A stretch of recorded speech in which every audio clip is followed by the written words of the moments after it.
I'm not gonna lie to you guys. I got a really bad fucking hangover. Doing this stream last night for 8.5 hours was frustrating.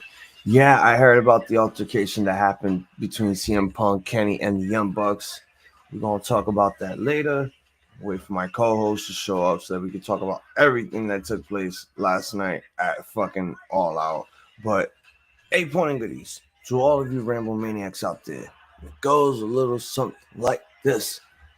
Ladies and gentlemen, boys and girls, children of all ages, the Ramblemania Show proudly brings to you is I, your former 9-time Ramblemania heavyweight champion, Hazel, the iZombie. Welcome back to another edition of Raw Rantz Live Reactions and Thoughts, where I sit here, react, give my thoughts, the good, the bad, who booked this shit here on Monday Night Raw for September 5th, 2022. We are starting off the show with the Rated R Superstar.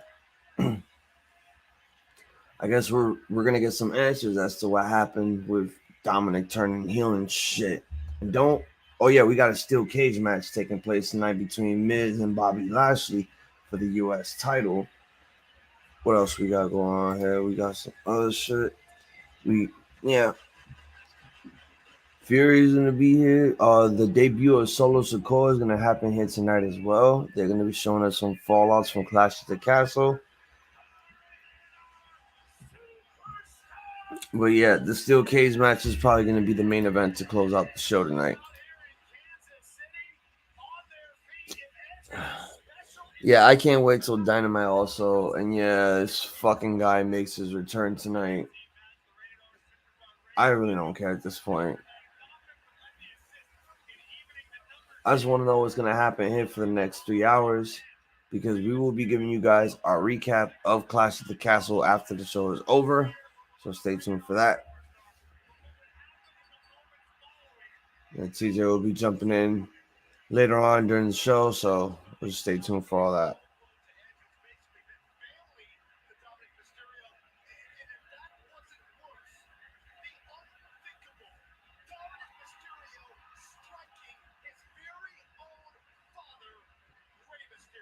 I'm not gonna lie, I got a huge pop in Cardiff. Like, holy shit.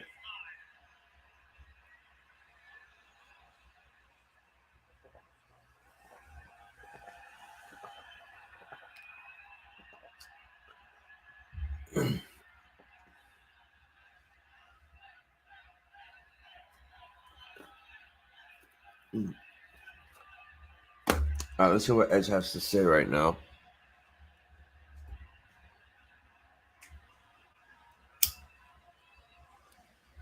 Dominic Mysterio.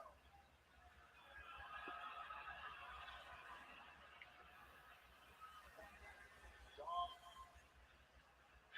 I've known you since your dad came to the WWE. You're 5 years old. You and I used to sit in catering and pick people off of bee shooters. I mean, I'm jumping around in tights at this stage of my life. You know, I've never fully grown up. Man, we run shows in San Diego. I stay at your family's home. I'm welcomed with open arms. Me and your dad, with that kid, we go down to Avalon Tattoo and get our new ink. All of us ride beach cruisers in Pacific Beach. Just last year. Okay. I don't blame the elite. That's all I'm going to say right now. Tony Khan, CM Punk said something. Tony should have let him say it's. Yeah, I know about that. We're going to talk about that shit.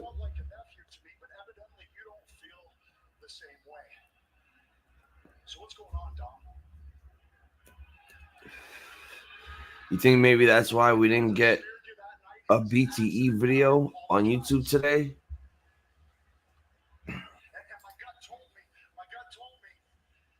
That man's gonna say a lot of shit on Wednesday. I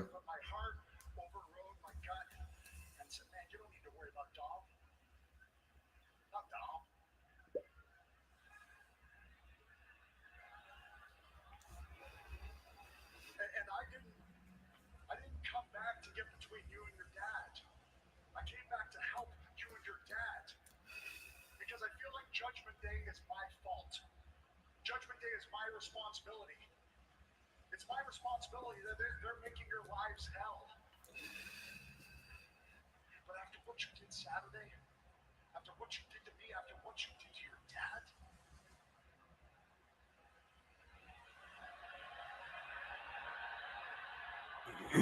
and I know he raised you better than that.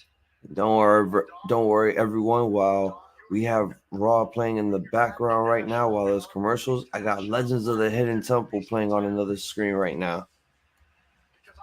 So y'all probably might hear me commentate on how stupid these kids are trying to put a silver monkey in a fucking room. And a man's game pays a man's price.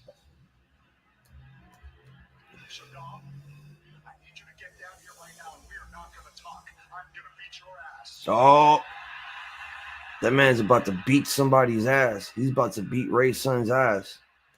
Ray's supposed to be beating his son's ass, not you. Dominic, get down here right now, because if you don't... Looks like Ed may get his wish.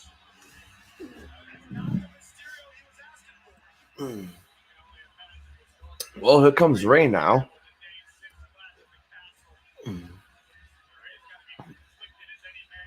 I gotta watch the biography of Rey Mysterio. I gotta at least give that a shot. I gave Kurt Angle a shot. I gave Edge a shot. I gotta give Rey Mysterio a chance at least.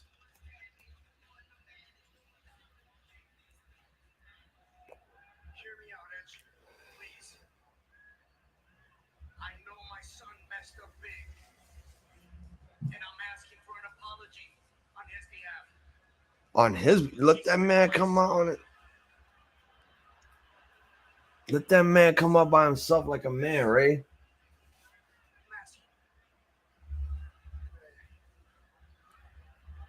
you know how I feel about you. You know I love you.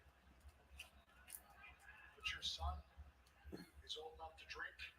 He's old enough to drive. He's old enough to step foot in this ring, and he is old enough to stand for his actions. Yes, let that man come out to the ring and stand up for himself. Get your ass out here right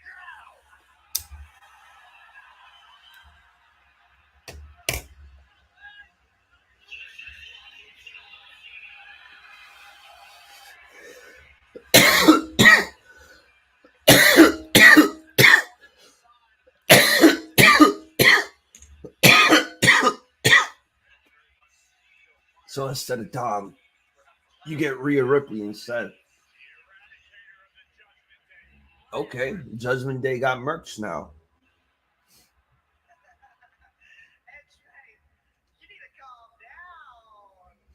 Okay, Judgment Day got some merch. I'm digging it. I might buy it. You thought that you could just replace Dominic like he didn't even matter.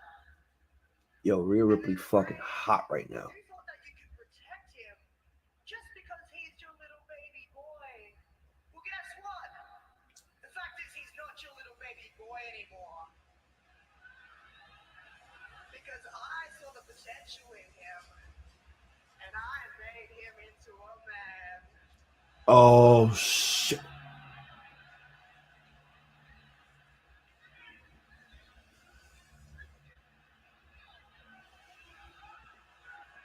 Oh, he's in all black. He's got his hair all slicked back. It's official. The kid's in the Judgment Day. Dominic, snap out of it, man. Snap out of it, son. You still have time. Make amends with Edge. Make things right. Yeah, I ain't really. I didn't even know about that. You know, I didn't. Should I blame YouTube for that? I don't really know, honestly. Ray, when are you gonna get it through your thick skull? Dominic's not listening to you anymore. You can't keep fighting. Yeah, Rhea says some shit. He keeps touching this boy like. So I'm guessing Dominic has a safe word now. You're past your time, mate. Because you can't stop your judgment day.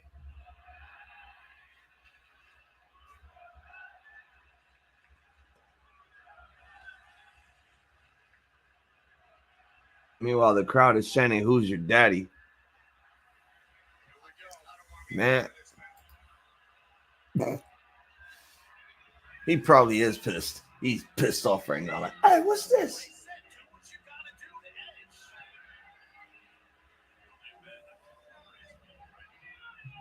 I mean, Rhea found someone her own size to date. Shit.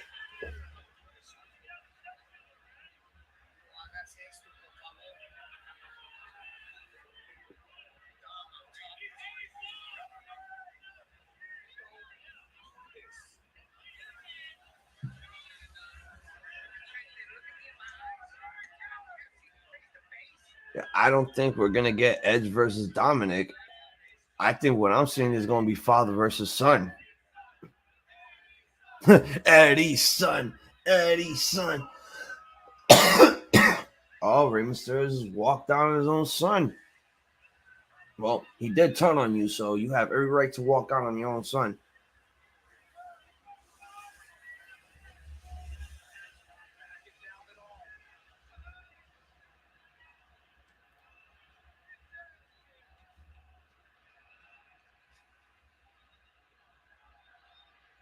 The crowd is still chanting, "Who's your daddy?" Whoa, whoa, whoa, whoa, whoa, whoa, whoa, whoa, whoa! Here comes Priest. Here comes Finn.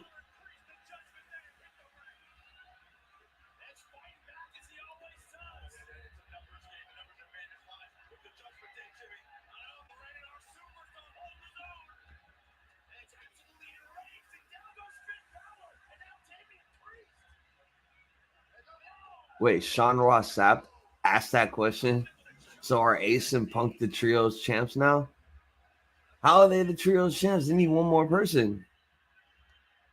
What the hell is Sean Ross Sapp's problem?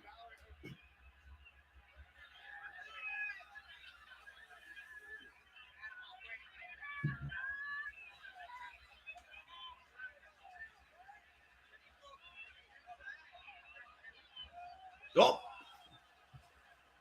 Dominic, you son of a bitch. Well, Rhea just clocked Rey Mysterio in the back of the head. And he gets sent to the steel steps now.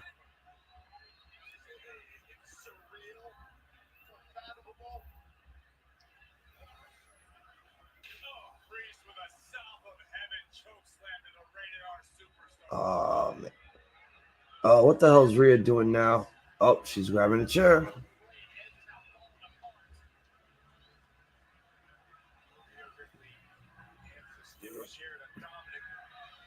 Hands the chair over to Finn Balor now. Oh my god, right on the left knee. And they go back to that shit.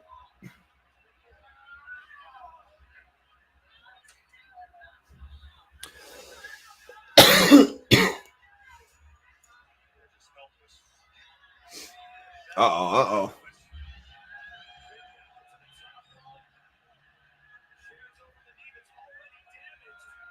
Oh, he does the coup de grace right onto the left knee of Edge.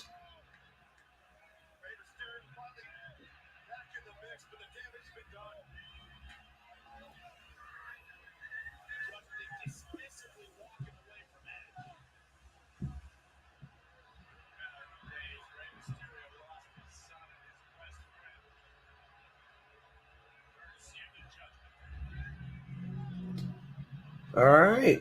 Well, new members have been added. I guess we're still gonna continue with that. Good shit. Good shit. Dominic's heel. The heel turn is working a bit. It's just only a matter of time. Only a matter of time.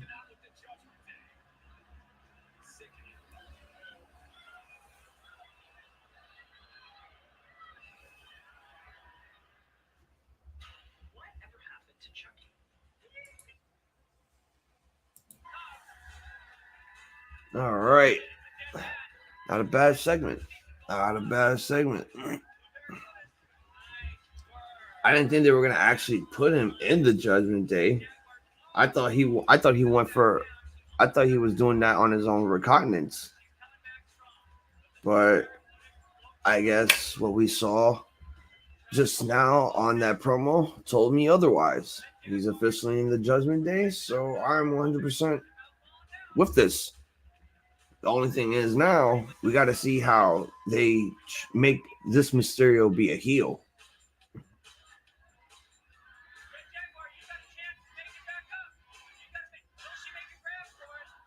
Oh, come on, put that sandpaper on the. Oh, you stupid kid. Slipping and sliding. Can't even put sandpaper on a fucking mound.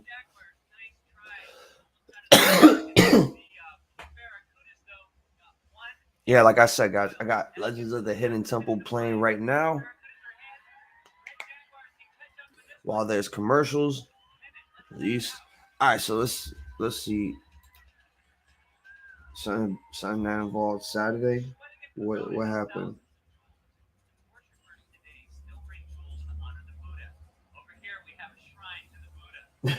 First of all, I'm digging the Pretty Deadly picture. This one's amazing. I'm really happy that they won the belts instead of like I would have went with them or Gallus to win. But Damon Kemp being the one to betray the Diamond Mine would cause would basically hurt Roderick Strong. Like, what the fuck? One of the funniest moments from class. Finn Balor was getting thrown into the crowd and his mom and dad left. Oh shit, those are his parents right there.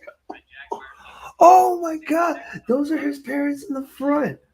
Yo, that's hilarious. Our fucking son's a joke.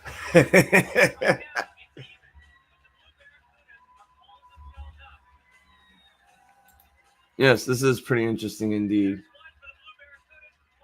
It really is. But yeah, I want to thank everyone for actually sticking with me for 8.5 hours last night of All Out Media Scrum, getting Dave from the Pro Wrestling Podcast back on the show after he had to drive an hour from the Now Arena back to his house to at least give us a glimpse of his experience from All Out. So I'm happy that I got to provide all that good content for you guys.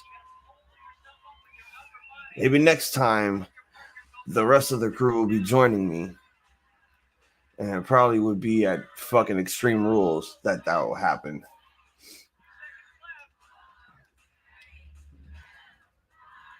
Oh, it looks pretty. Oh, Blue Barracuda's got it. They get the other half pendant, which means they get a full pendant.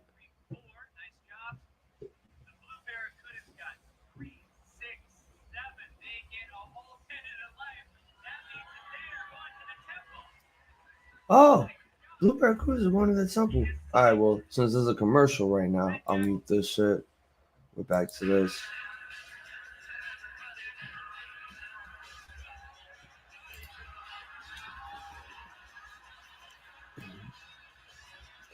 Trust me, guys, when I tell you, I was not expecting to have the stream go longer than just the show, and that was it. You guys, stuck around, gave me all the likes that I needed for the media scrum and to give you guys like extra content after. So I can't thank you guys more than enough.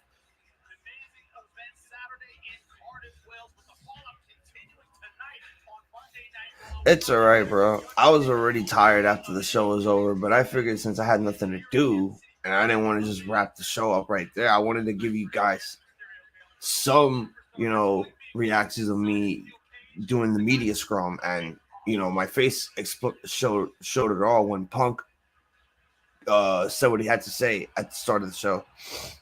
Yup, for me personally, and for the Ramblemania show in general, this was the longest stream I've done. 8.5 hours is quite possibly the longest that I have done for the in the Ramblemania show podcast.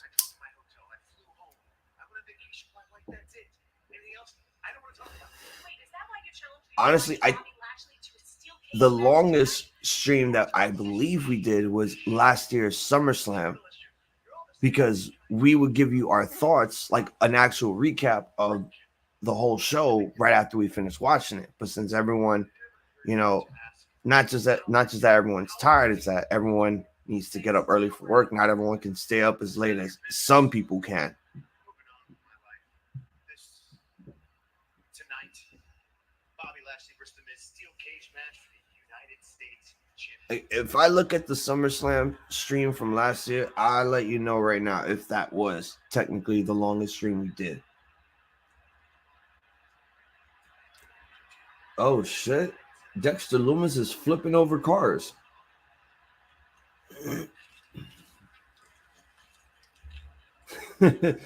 Someone's car just got flipped over.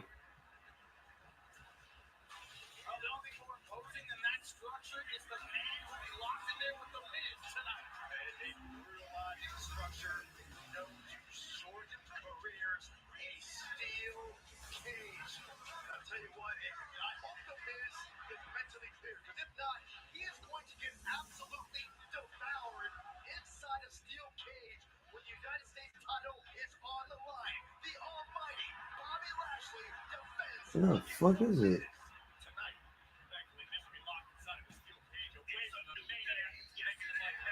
Oh shit, the New Day on Raw. Okay. Okay, what are they doing here? Yo, I've been watching the God of Work series on G4 Select. It is fucking funny. They've been playing that all. It's like a fucking marathon that they're doing right now. The completionist plays Kratos, and Xavier Woods comes in his old White Ranger gear.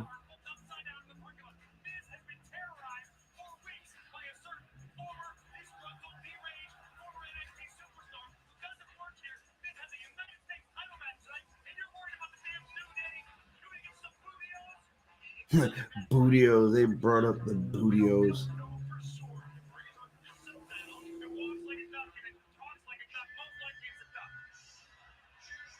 Oh, they're going up against Alpha Academy. Okay.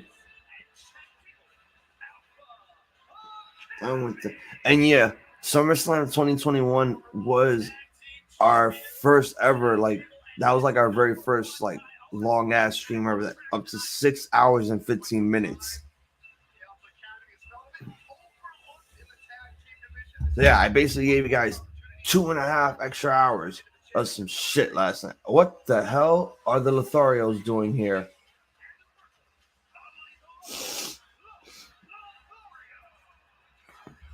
What the fuck is Ringside News on about now?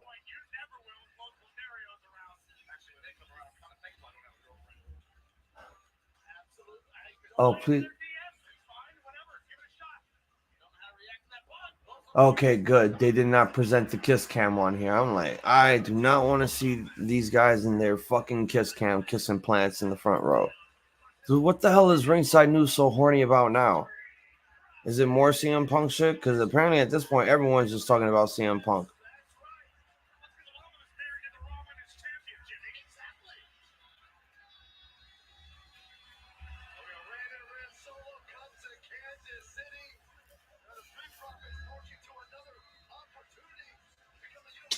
Nikita Lyons flaunts what she's working with in her booty shorts video drop. Man, who fucking cares what the hell she's working with? We all know she has a really fat ass. Like, is that going to be the only thing that everyone's more focused about? Is that, oh, she's a thick white girl with a fat ass? Like, honestly, I don't really give a shit at this point.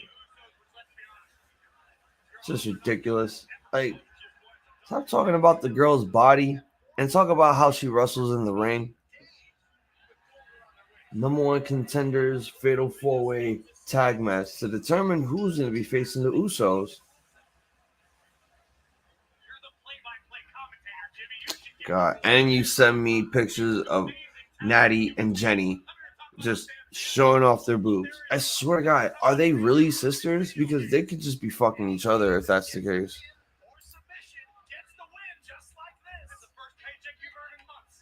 The views of Hazel the iZombie are his and his alone and do not reflect that of the Ramblemania show or the Banter Club.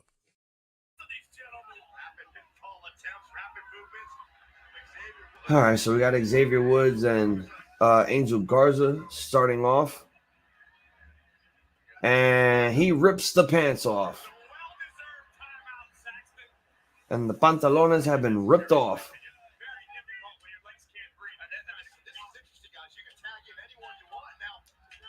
What the hell? Garza just tagged in Kofi. So now they're going to face each other? Woods and Kofi? Nah. They're not going to do that.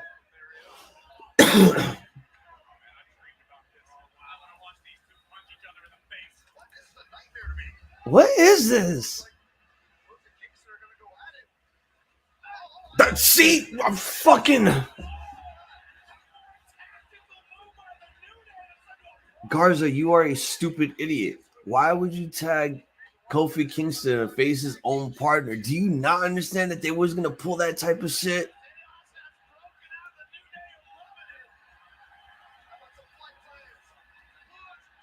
Oh, did they get everyone?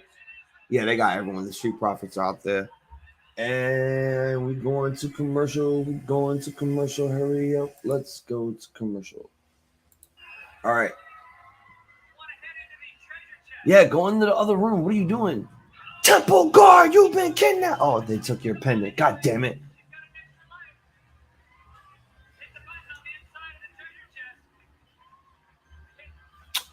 Oh, kid, you are so dumb. I would have been hitting buttons in that fucking wall immediately.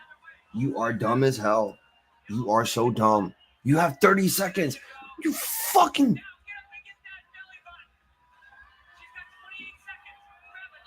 Grab that shit. Fucking move. All the doors are open. Oh, yeah, you're definitely making it. Are you winning a trip to space camp, little boy? No, don't go to the fucking moat. Yeah. The Blue Barracudas win. They got a belly, a belly pearl, whatever the fuck it is. I don't know. Yeah, they go to Roseland Ranch. Who the fuck wants to go to a ranch?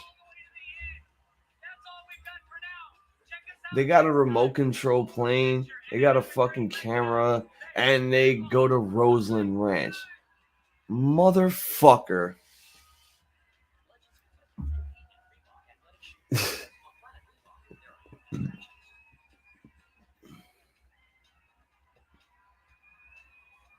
At least they won. Shit.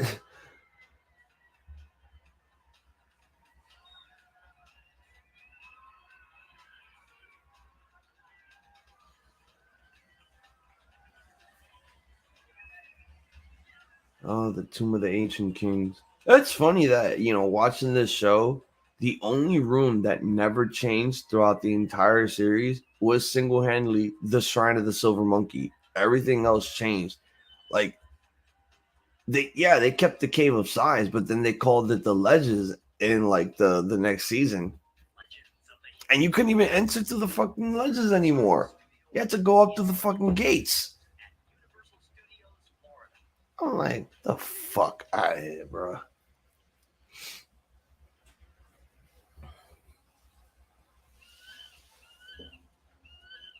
I like season one's Legends of the Hidden Temple. They had more rooms and they changed the center of the room of the temple a lot. The heart room, something harmonic. Oh no, that's not harmonic conversions.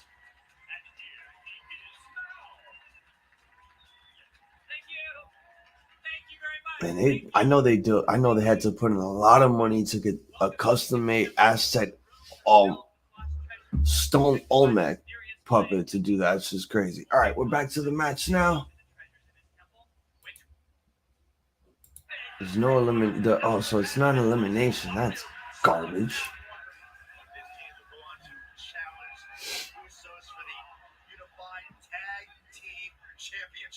All right, so it's Montez Ford and Humberto. Yeah, it's Humberto and Montez right now in the ring.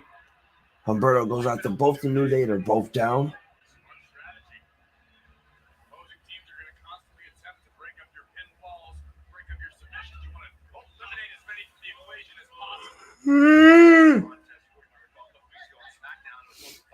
Like I said, guys, later on tonight, we'll be giving you our Clash at the Castle recap.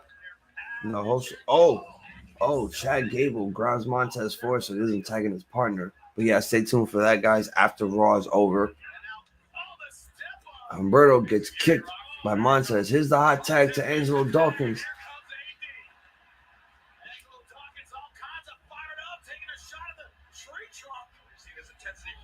Oh, nice spinning elbow there by Angelo Dawkins. Gable's in the corner now. Oh, twirl splash. Oh, with the Enziguri too. Nice. This guy's been getting some ups lately. Oh, double underhook twisting neck breaker there by Dawkins. Here comes Kofi. Takes out Angel Garza. Oh, and he bounces Kofi outside into everyone else.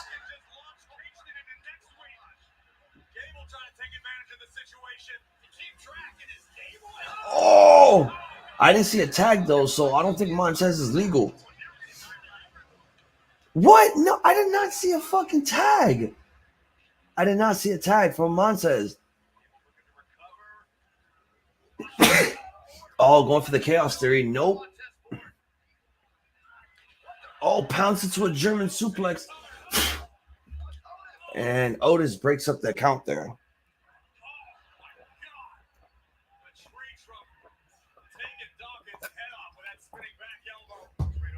I hate when Corey calls this man a fucking tree trunk. Like, I get it. Otis is big.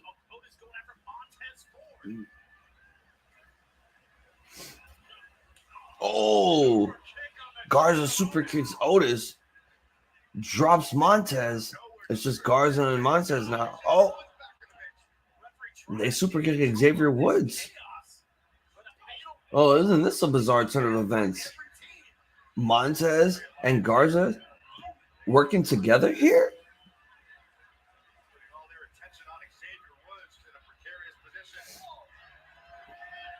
Oh.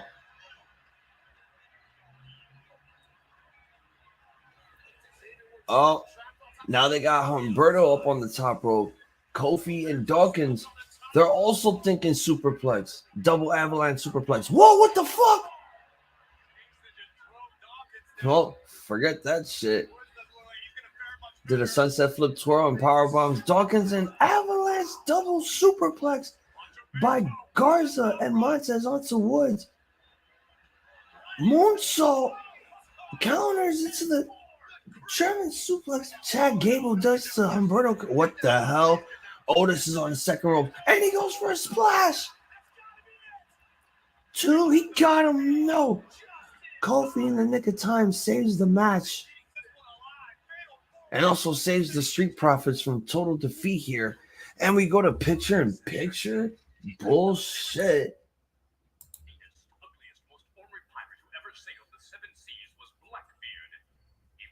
Blackbeard, huh?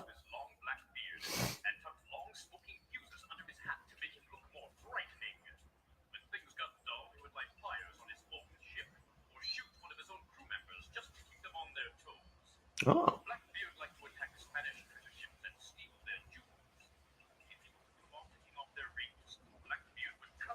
All right.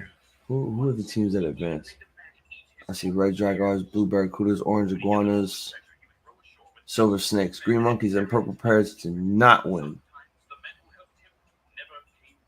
And right now, they are at the steps of knowledge.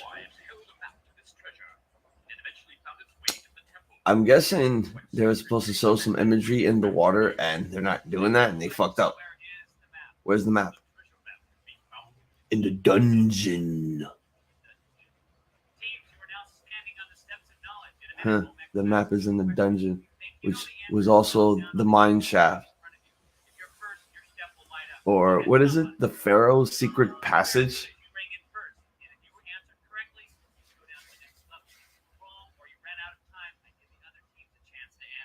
The first 2 teams to make it to the bottom level will be one step closer to Olmec's temple. All right, Olmec, start the first question.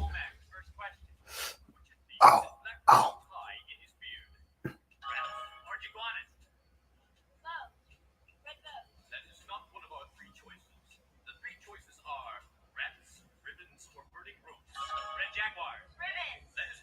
Yeah, listen to the question, you stupid kid, before you step on the fucking gong.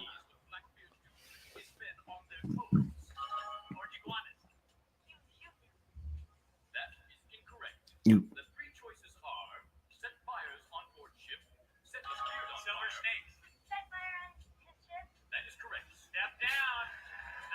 Yeah, listen to the question, you fucking kids, before you decide to step on that gong, thinking you know shit.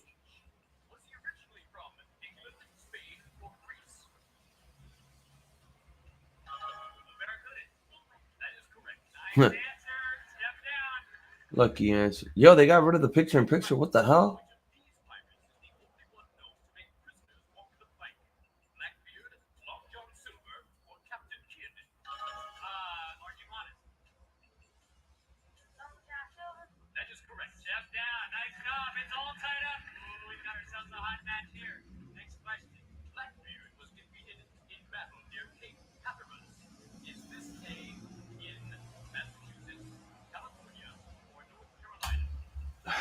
God.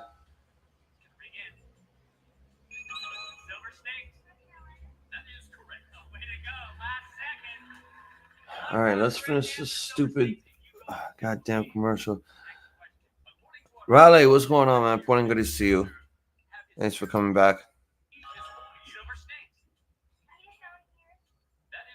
And the Silver Snakes going into the Temple Games. Back to the match.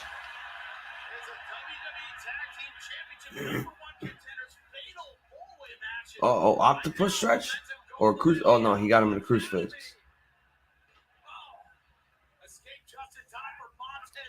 Oh, that was an awful chop. Barely connected. Oh, my God. This man just slammed Otis. Little does he know that Otis made the tag to his partner. Hey, Team Austin, point of good to see what's going on, brother.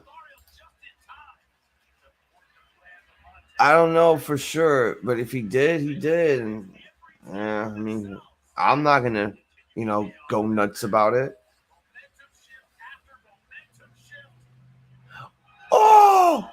Oh, they switched to another camera angle, so I couldn't even see if Humberto connected with that moonsault. There's the frog splash. Oh, Chad Gable with the ankle lock. Yeah, Chad is the legal man. Remember, Chad is the legal man here. Got Montez in the ankle lock.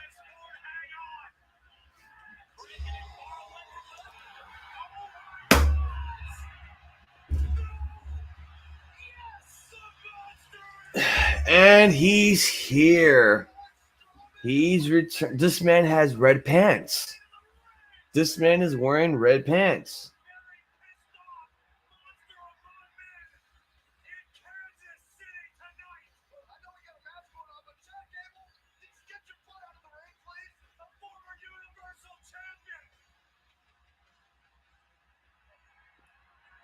Oh, man. I'm guessing this is,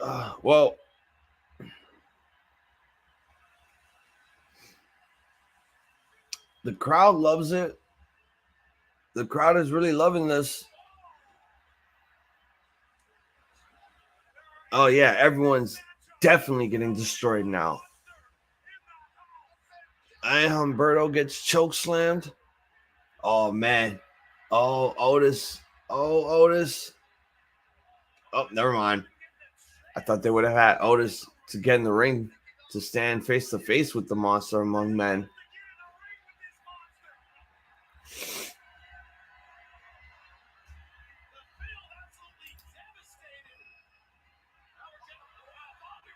And here comes security.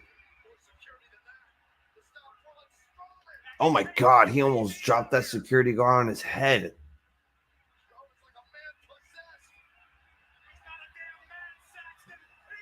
And he's doing the powerbomb now?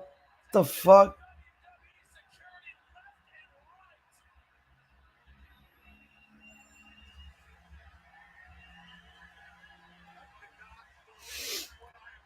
Oh no, he's about to go on a freight train.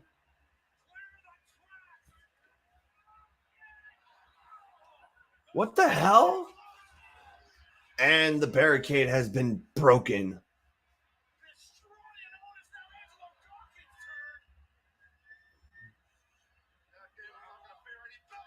Well, this match basically ends in a no contest.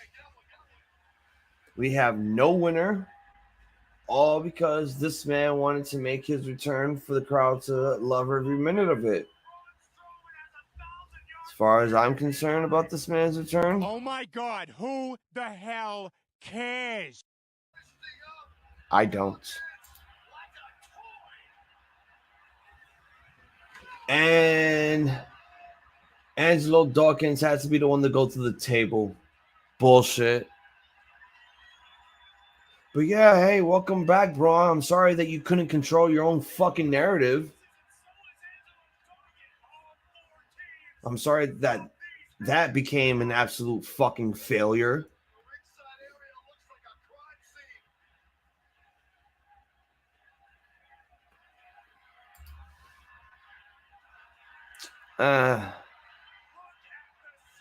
If they do it, I don't care. I think Gunther's gonna kill the man.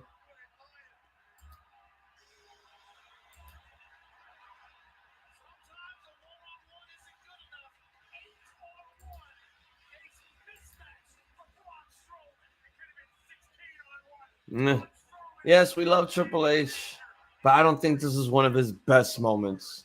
Him bringing back Braun Strowman. What the fuck? We're going to picture in picture again? That makes no fucking sense.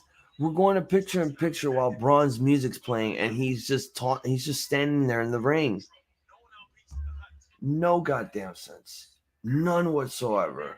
Unless this man was going to grab a microphone and say something, I'd understand. But there was no need for the picture in picture. It's ridiculous. It's horseshit.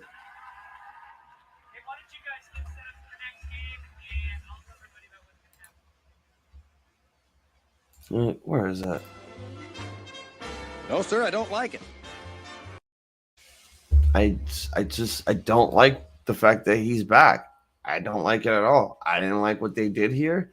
You just wasted 8 bodies for no goddamn reason just for him to get over. Like, we know what this man has done in the past. Like, we're going back to the same shit again. Like, I don't think anybody needed that. And take off the fucking red pants because you look like a goddamn joke. Jesus, at this point, you're wearing your girl's clothes. You're wearing Raquel's clothes, dude. Wear your own fucking clothes. And plus, you just look stupid in red pants. Oh, I'm back on Raw, so I have to wear red pants. You don't have to do nothing. I mean, you should have never really came back.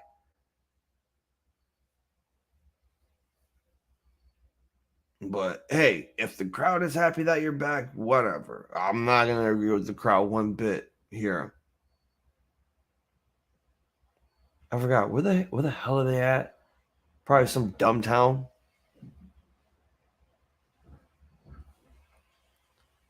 All right, well, this man is apparently trying to destroy people and security's not doing a fucking thing to stop him.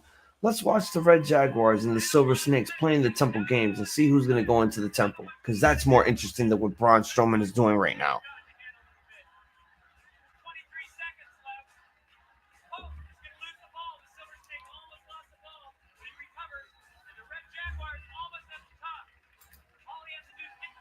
Well,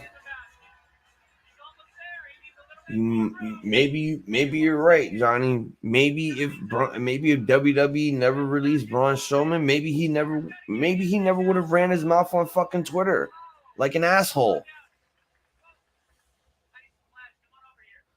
I ain't gonna lie, he made himself look like a complete joke.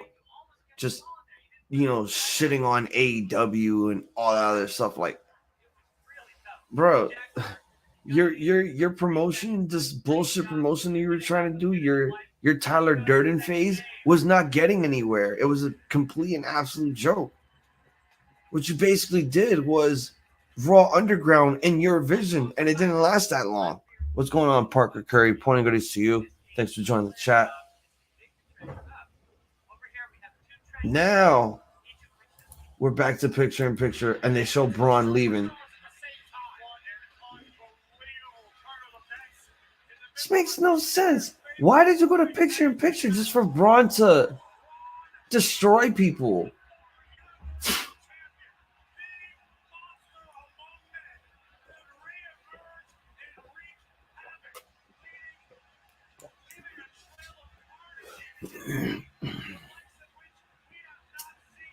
Ain't gonna lie.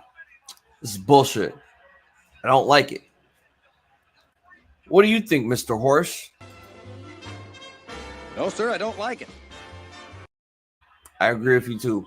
I agree with you too, Mr. Horse, because you make logical sense than what this shit is here. Yeah, probably most likely Bray Wyatt is up next. But don't expect a Wyatt family reunion because I don't think WWE is going to bring back Eric Redbeard. I don't think he's, too much of a simp to, fall into the hands of Triple H and go back.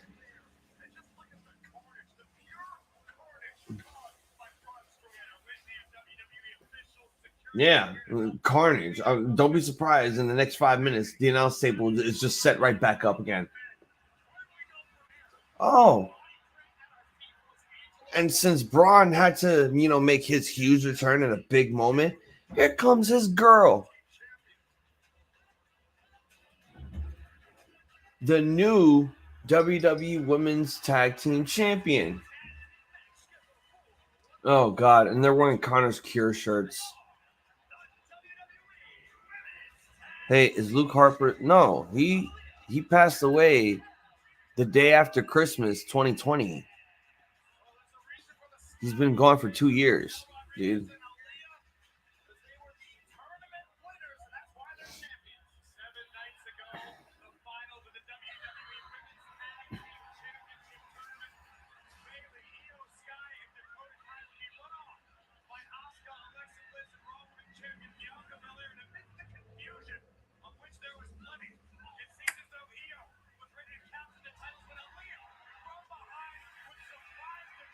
Is there a tag team match taking place tonight, or is this going to be... Yo, Antonio Jones, point to go to see you, man. Welcome to the show. Thanks for joining the chat. Everyone who is new to the show right now, I would like it if you would stomp a mudhole on our subscription button on our Facebooks, our Twitch, and our YouTube, and cheer for us by clicking the thumbs up there also.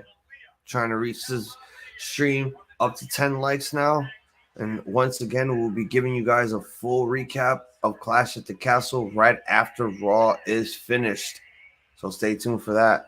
Again, if you guys stick with me, I will stick with you to the very end. My co-host will be joining us later on. So stick around.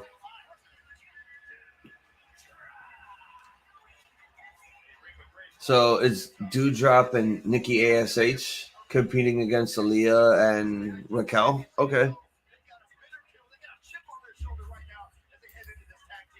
I think she's a great athlete. I wouldn't say I love her. That's a little too much. I'm a married man. So, yeah. I think she's a great person and a great performer.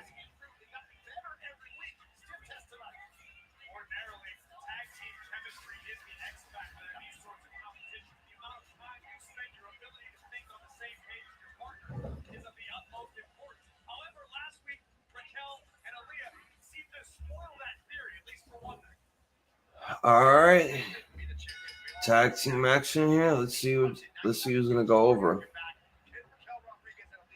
Well, whoever got a torn Aaliyah shirt, congrats. You just got a ripped up shirt that you're not gonna wear.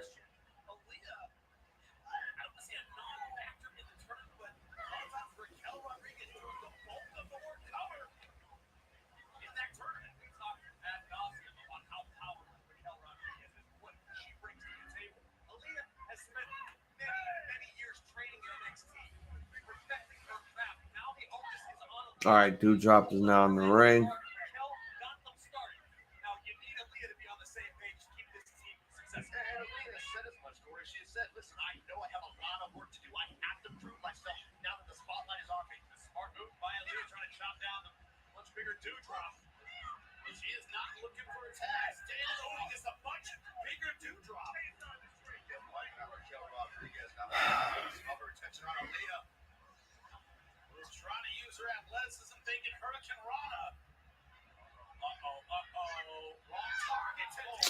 Oh, that is horrible. Sending her to the turnbuckle and she's not even connecting to the turnbuckle. There goes damage control watching in the background.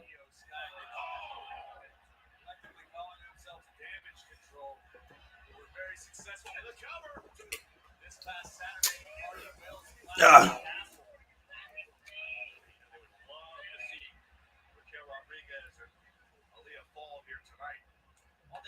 All right, Nikki ASH back into the ring now. And she kicks Raquel, sending her to the outside.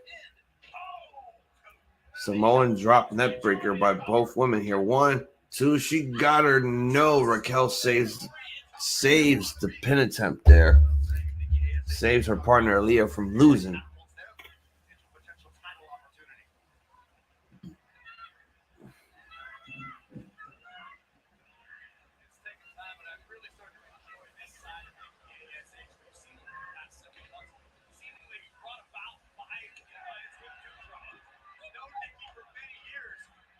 Damn, that's the hot tag.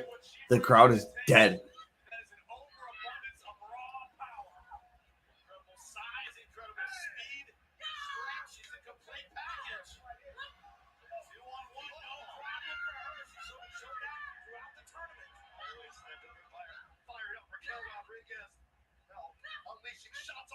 Oh, nice elbow there by Raquel on some dewdrop.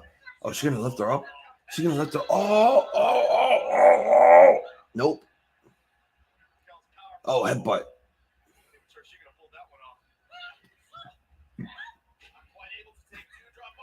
Oh, and there's a senton splash. Cover. 1, 2, she got her. No.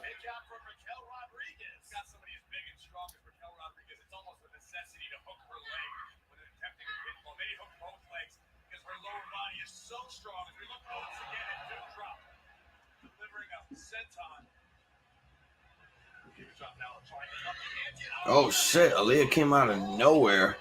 I'm guessing Nikki was going to go for the tag, but that didn't work. Raquel now. Oh, whoa.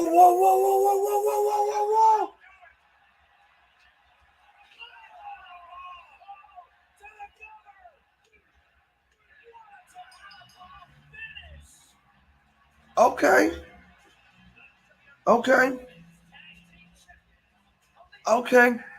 That was probably the only good part of the match. Everything else? No, sir, I don't like it. The match just sucked. There's just nothing interesting here. It just sucked. Maybe I was bored. I don't know, but it just sucked in my eyes. Okay, here's Ray now. He's backstage.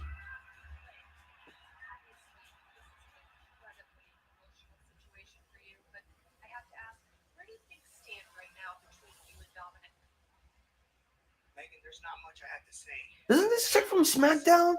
Megan Moran? What are you doing on Raw? Dominic, as far as the Judgment Day is concerned,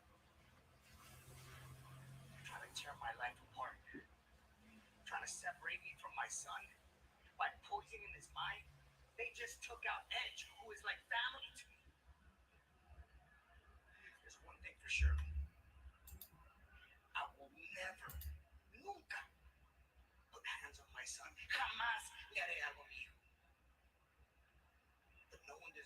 I'll tell you in a minute, Johnny. Let me just hear what Ray has to say so it goes to commercial. That way I can watch the Red Jaguars fuck up in the temple.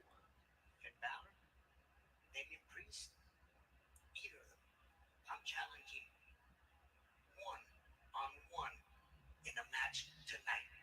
They can take their pick, whoever it is. Oh, so we're gonna get Ray versus whoever accepts his challenge tonight. Okay. All right, so honestly, Johnny, it's just, COVID basically gave me plenty of more reasons to just hate Braun Strowman. I never hated the guy to begin with. I never hated the guy, not one bit. I thought he had great potential. Some people hated him because of the way he was booked, but you can't blame him for that. That was Vince booking that shit. Hold on a sec. Temple guard! You dumbass kid. Why did you go to the Cave of Size? Go to the fucking gargoyle room and press on some tongues. But no, you get scared by a grown ass adult, you stupid kid.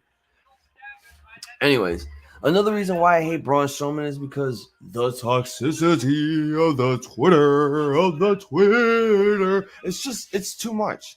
Especially when guys, take the advantage that they have once they're not working with the company that they got fired from.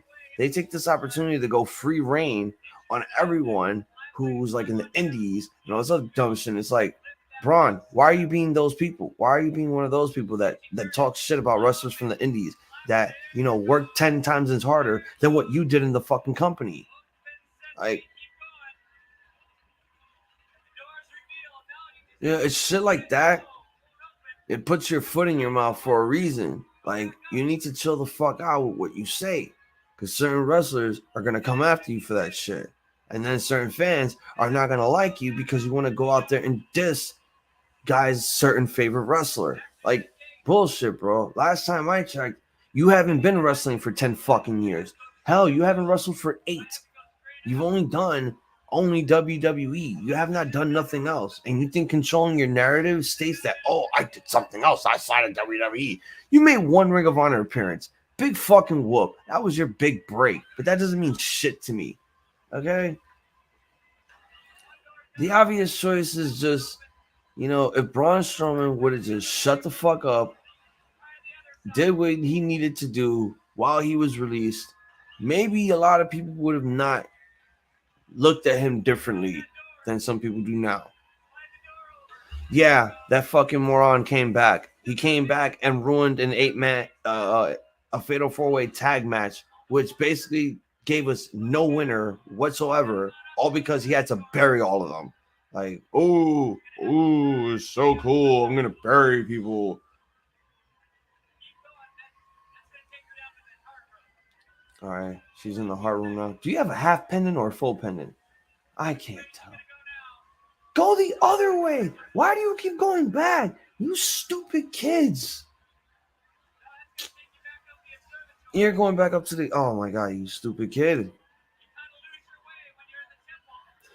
Dude, keep going down. He went back up to the observatory. You dumbass kid.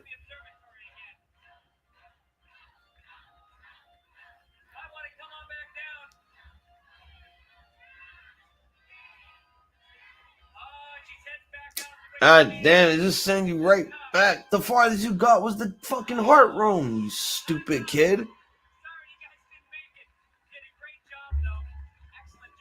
Toxic Attraction has a new enemy? Who is that?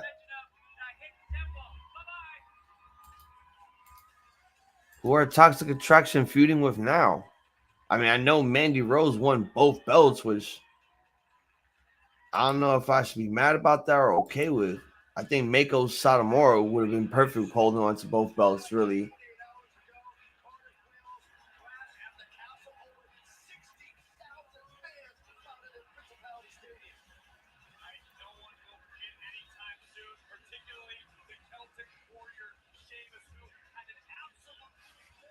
Oh, yeah.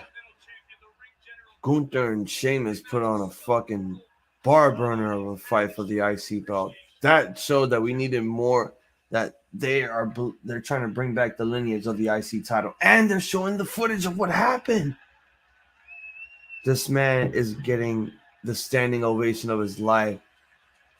It was like it was his last match.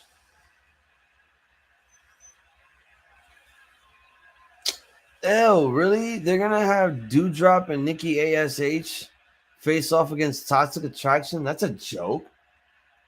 If they do that, might as well just drop the Doudrop name and drop the superhero gimmick, call her Nikki Cross and fucking Piper Niven.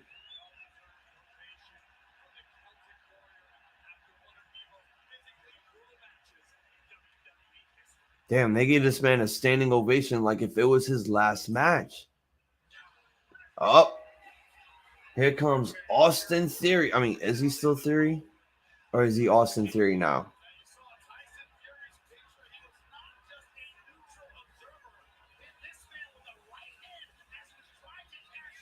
Okay, he's Austin Theory again. Yes.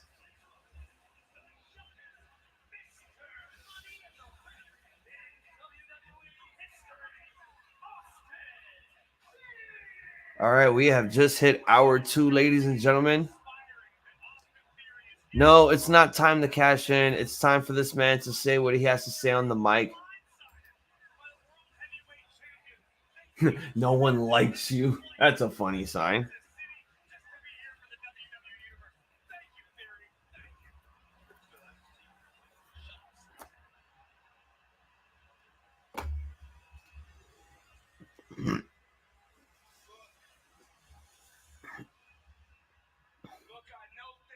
Oh, he's selling that jaw out there. He got rocked by Tyson Fury a few days ago.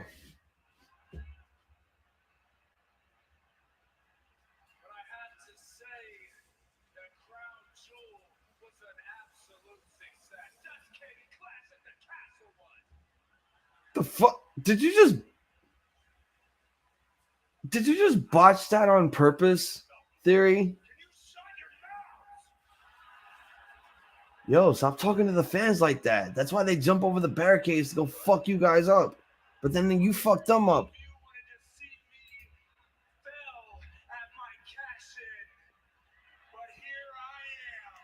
Well, Tommy, that's going to be the gimmick. That's basically the gimmick. He's going to show up every time when it's the main event. He's going to try multiple attempts at cashing in, and someone's going to foil his fucking plan.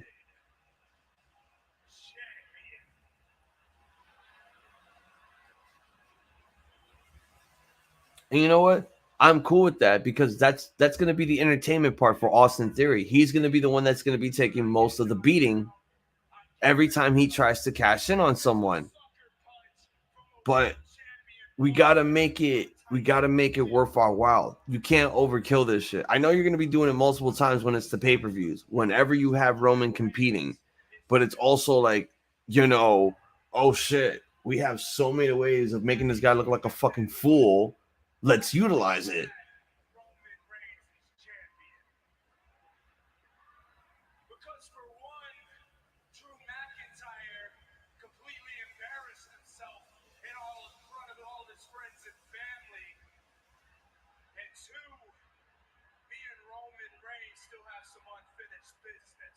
Oh, really?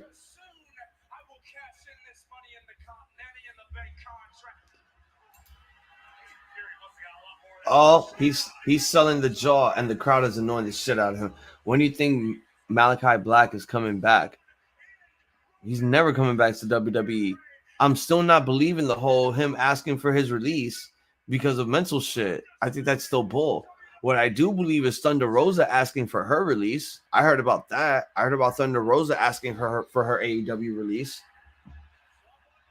Oh, it's Senor Kevin Owens. Oh, that man gonna kill you. He gonna fuck you up. It's like, you want to fight? Tony says something post show. I saw the media scrum. I heard everything that Tony had to say. I didn't hear specifically anything about Malachi Black being released, but I know for certain that a lot of people were getting, really riled up on the fact that that news article was brought up by some wrestling news site that nobody had never heard of before, and all of a sudden everyone's buying this shit. This is why I don't really buy anything that half of the dirt sheets say on fucking line, because nobody does their research. They just go by what they see fit. And once they read what they see fit, all right, we're going to go with that. That's why I don't post articles. That's why we don't post news articles on our show. We go by what everyone else says. We do our research also.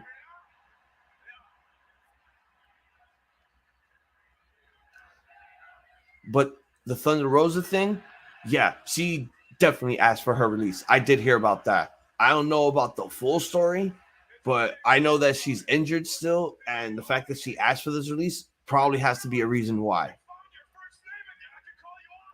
Oh, shit. So they gave him his name back tonight.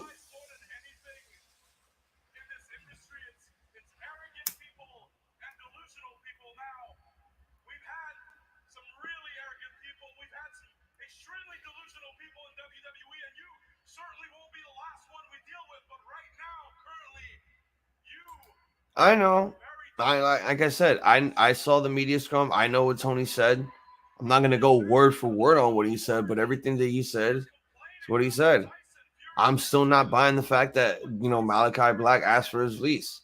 That I'm not really buying until I find out that he was granted his release. Then I'll be like, all right, then it happened. But at this point, I'm still not buying it. Been able to catch your contract, either Drew or Roman would have put you into the ground and you would have lost that opportunity forever. Now, you don't know what you're talking about. But you know what? I know what it is. You're jealous. Yeah, you're jealous. You're the guy that's always running around talking about championships, but you haven't won one in years. Oh, Meanwhile, someone like me who do I think is going to return next? Honestly, I don't know. And I think WWE and I think all of us need to stop speculating on who Triple H is going to hire, who Triple H is going to bring back. Like, everyone just focus on what's going on in the product right now.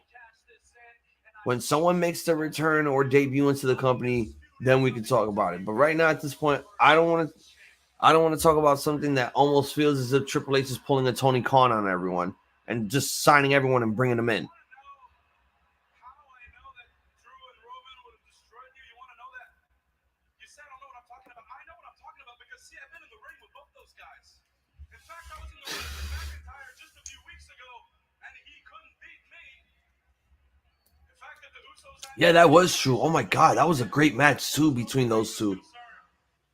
And Kevin Owens beat him, and that's when he returned in his NXT form, the prize fighter. And I should have become the Universal Champion. And if it wasn't, yeah, everyone knows. Roman Reigns knows. And if it wasn't for Jey Uso and Paul Heyman's antics, I would have ended his history-making run 6 months in. And you know what else I know? I know that the only reason you're standing in this ring with that contract is because I wasn't in the Money in the Bank ladder match. Because if I was, I would have destroyed you. I would have put you through a ladder, and I would have climbed up, grabbed that thing, and I'd be the guy to take Roman Reigns down. This man is getting passionate on this promo here. There's a show on the 22nd of October where, and I forgot that KO was supposed to be in the Money in the Bank ladder match, but they pulled him out of the card because of Cena's return.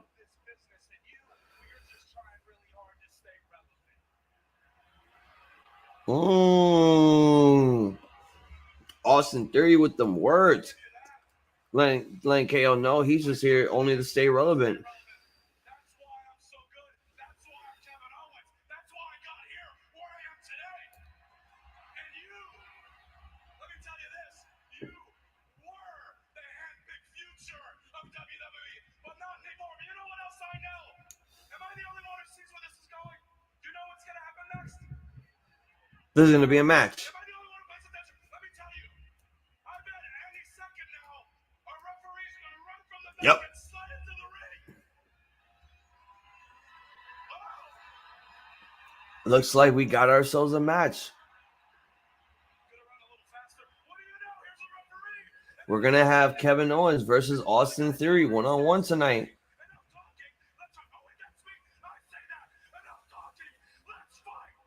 All right, let's fucking fight.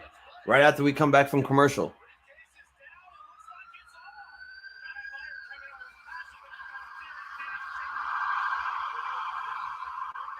Oh, no, never mind. No commercial. The bell is ringing. Austin Theory rolls out of the ring. Now KO does. Oh, what a lariat there by KO onto the outside.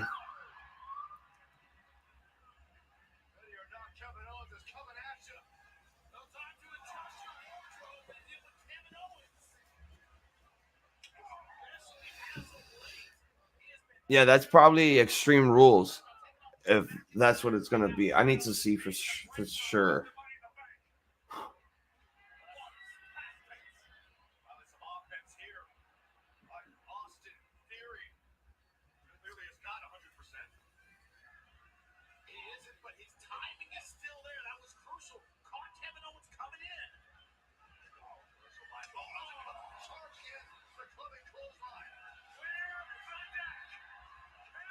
Yeah, oh shit.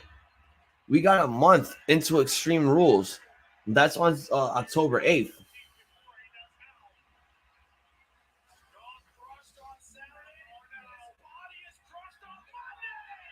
Oh, frog splash onto the outside. And we go to commercial here. Are we gonna hit the commercial here? Yeah, we are. Picture in picture, whatever. Temple games now. It's the orange iguanas versus the green monkeys.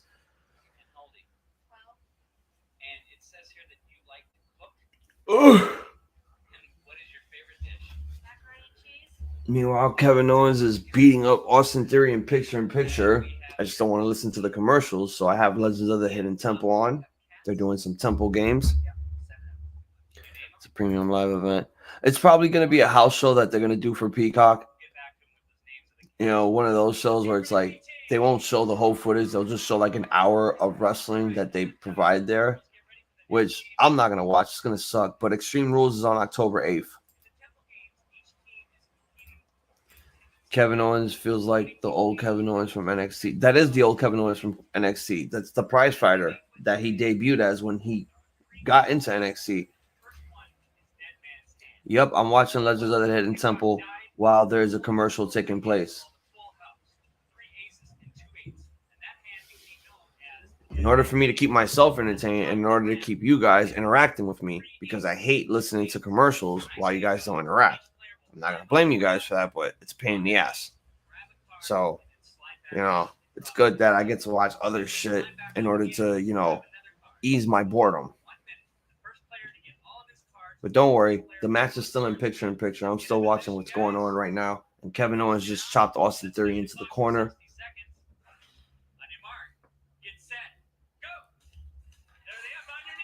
Halloween Havoc? That can't be. That's an NXT show now. They can't do Halloween Havoc as a house show. That's an NXT show. That would make no sense. So this is why I don't believe in anything that these dirt sheets write on their fucking pages. Because I can tell you right now, if Halloween Havoc is going to be an NXT event. And we'll find out right now.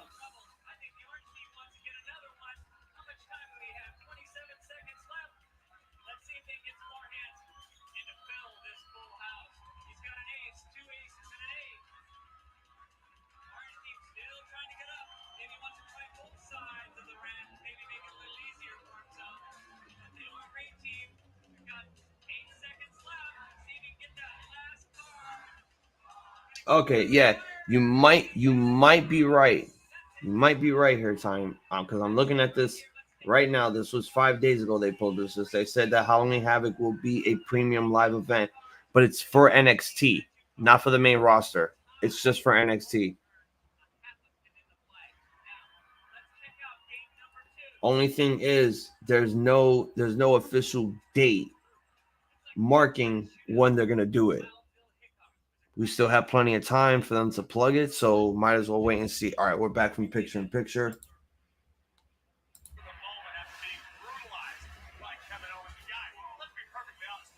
No, it is. It is going to be an NXT special because they've been doing that for NXT. NXT's mostly been getting WCW, ECW premium live events, or what I like to call pay-per-views now since Vince is fucking gone. I hate calling them premium live events. They're fucking stupid. Just call them fucking pay-per-views or free per-views if you're going to give it away for fucking free every now and then.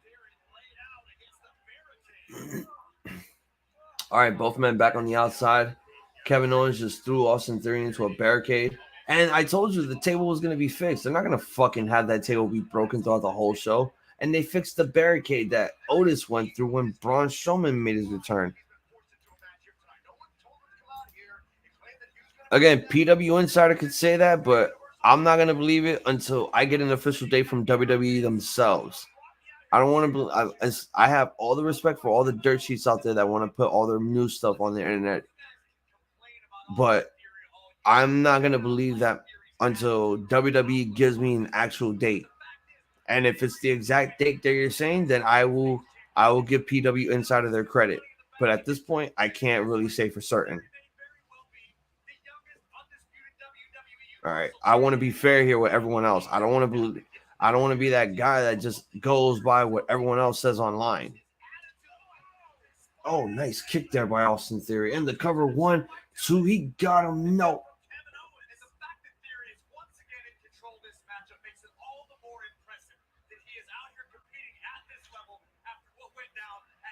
Why are they showing the footage of him getting clocked by Tyson Fury while they're doing this match? I don't need to see this again. We know that he got clocked in his fucking jaw. We all know that. He showed it to us when he made his entrance into the ring. Why do we have to see this for the second fucking time?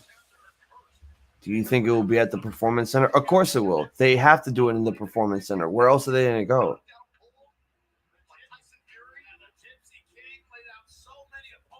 Every time they do a special event, or before it was called takeover shows, they'd always did it at the Performance Center or the Capital Wrestling Center that it's called now. They're always going to do their shows there. They're the developmental brand for a reason.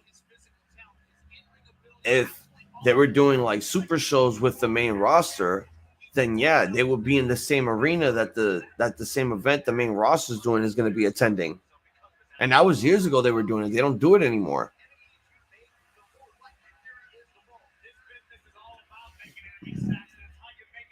Ugh.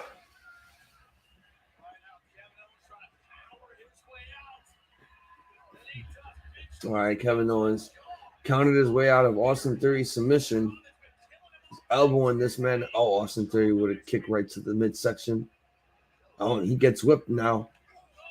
Kevin Owens thinking pop-up powerbomb gets countered, but no, has a lariat of his own. Another lariat by Kevin Owens. And now he whips Austin Theory into the ropes, reverses Austin Theory back on the offense. Oh, lariato!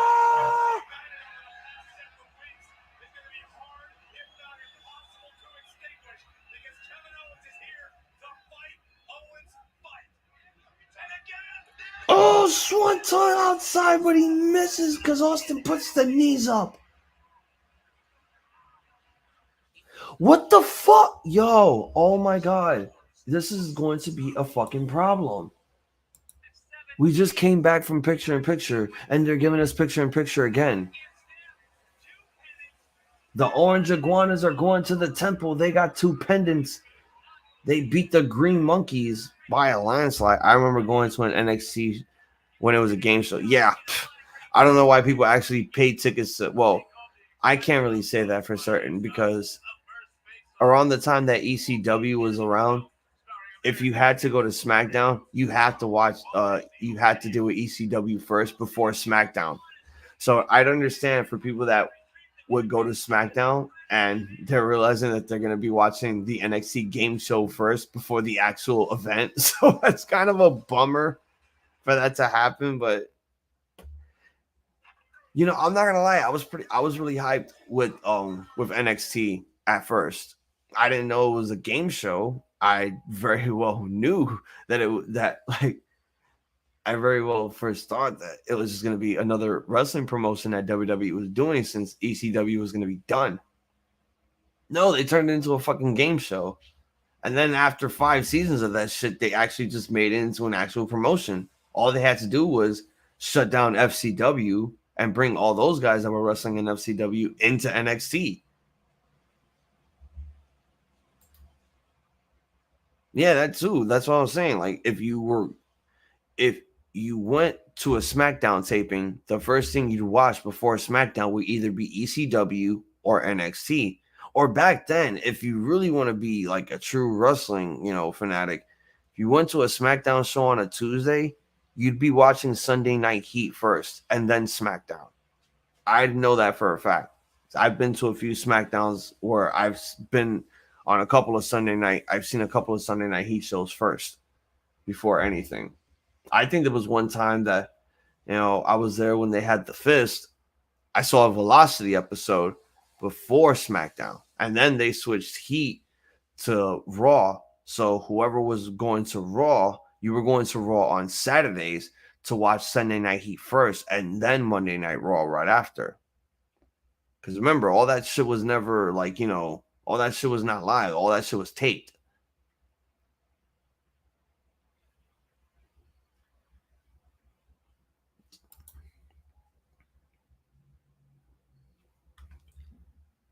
Liliana Gonzalez, point good to see you. Thank you for joining the chat.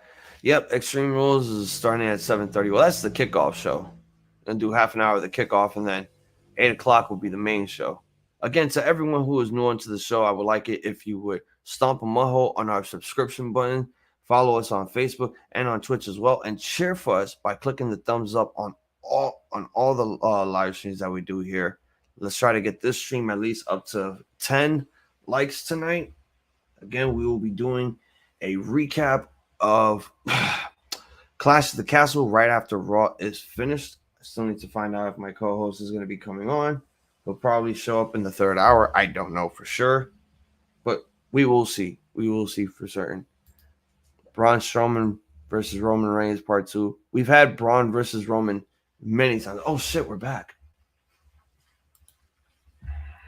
All right, both men, they're on the top rope now. Kevin Owens is just headbutting this man to death. And Austin takes a fall. Kevin Owens, another swanton. He now connects. Here's the cover. 1, 2. He got him. No, Austin with the shoulder up. Displayed by Mr. Money in the Bank, Kevin Owens went to the well once again before the break. Owens was looking for a swanton, but Theory had the wherewithal to get his knees just in time. Moments ago, Kevin Owens would succeed in his second attempt, soaring through the sky. Oh, shit. New Scott the Waz episode. I must watch later. There's a lot of shit I have to watch later. I have to watch New Rick and Morty. I still have to watch The Art of War Games 2 from GCW. And now I got to watch Scott the Waz. Uh-oh. Inverted Violence Carry? Burning Hammer? Burning? Oh, nope. Blue Thunder Bomb. Nope. Yeah, we're up to 4 likes. Let's get this video up to 6 more likes. We need 6 more likes, guys. Let's keep it going. Again, if you guys stick with me, I will stick with you to the very end. Trust me. Damage Control is going to be making their way into the ring later on tonight, probably to cut a promo. Or most likely Bayley going to talk about how she beat Bianca Belair and she's now the #1 contender so that we can finally continue that goddamn rivalry. That would be sweet.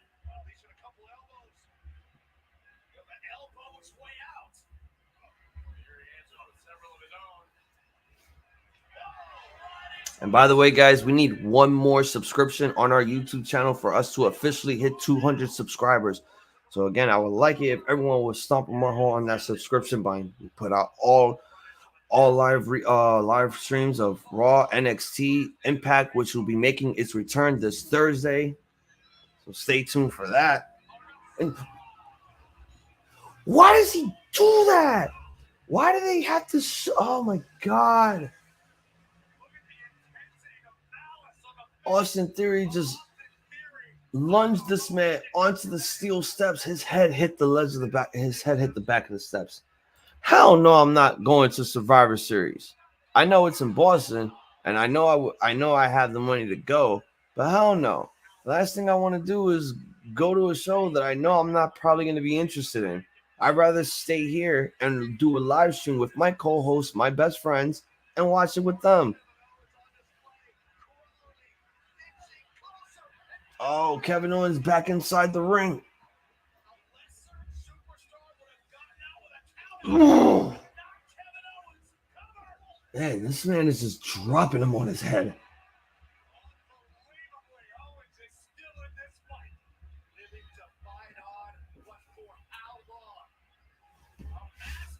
Oh my God. Guys, forgive me if I sound so tired.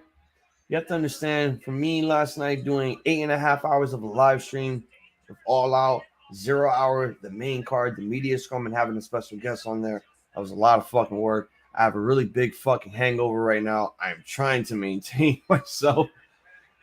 So I'm trying to stay awake here for as much as I can. I want to give you guys really good content, and I know you guys being in the chat is going to help me stay awake. So please try to interact with me as soon as possible. If you guys have any questions wrestling wise or anything about the podcast, please type it in the chat now. I have no problem interacting with every single one of you guys. There's a very big angry monster among men that just invented Raw. James, if you're asking about Braun Strowman, he already made his return. He destroyed 8 guys.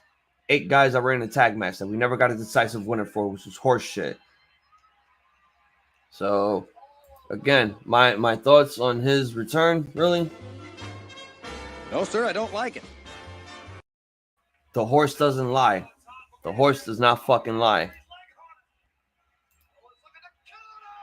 We might do Worlds Collide thoughts. I don't know for sure. I need to know. It's up to my co-host because, again, he's working. Right now, I'm unemployed at the moment. I will not mind doing it if it's just me by myself. If it is just going to be me by myself, I'll recap both shows if that's the case. I don't care. Oh, pop up powerbomb!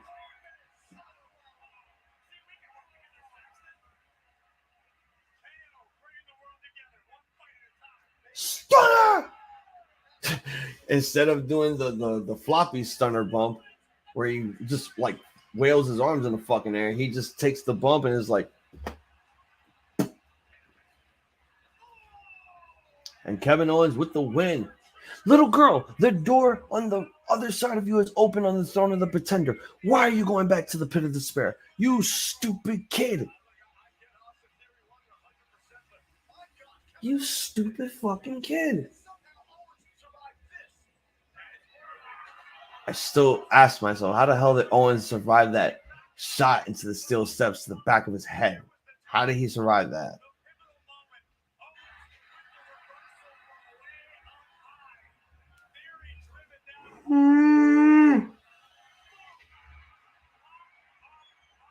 Oh, now you see that it's fucking open. After 15 seconds, you just wasted your time. Temple guard. Should have kidnapped your ass. Left you in that temple.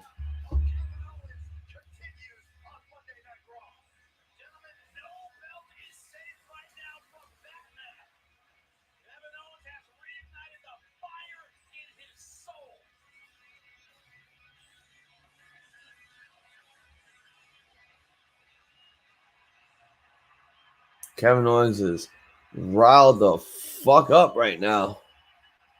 The crowd is loving it.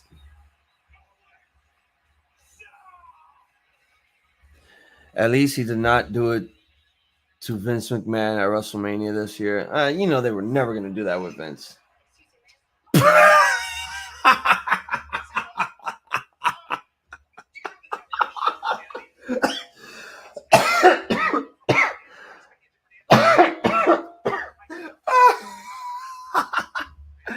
Yeah. The Miz is getting I'm loving this Miz character. Miz is, doing his little stretches with this little rubber band elastic thing that's now all the rage that people are using. Zara Schreiber is getting ready to interview him. He gets scared shitless, and he snaps the elastic band onto his face. I'm guessing he's still he's still in paranoid mode because of Dexter Lumis. I mean, if you saw what happened on Raw earlier, they were in the parking lot going into the arena, and there was a car flipped the fuck over in smoke.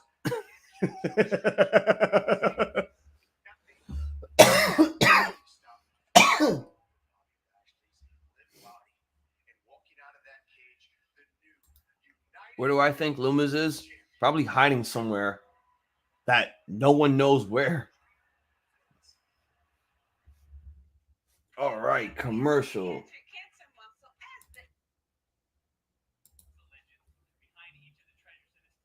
Which one are we going to hear about today, Olmec? Oh, we're about to talk about John Henry's lost hammer. Will it be the Red Jaguars?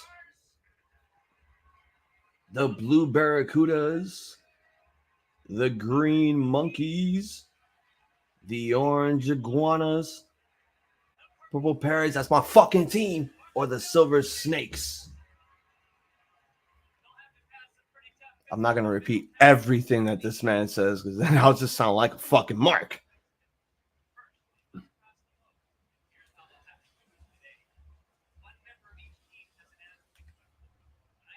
What do you think will happen with most of the NXT UK superstars? They're going to go to NXT. The guys who didn't get released by Triple H at the end of NXT UK, they're gonna stick around. They're gonna stick around. They're gonna probably help some guys out, that are on the Level Up show in NXT on Fridays. The show that basically replaced 205 Live. They're probably gonna help out those guys for the time being, and maybe get some airtime on the American NXT version until next year when the debut of NXT Europe comes. So don't think that this is the last that you saw Tyler Bate at Worlds Collide, or the last time you saw any of these women, any of the people who competed at Worlds Collide in the UK side. Don't think that this is the last time you're ever going to see them. They're going to come back.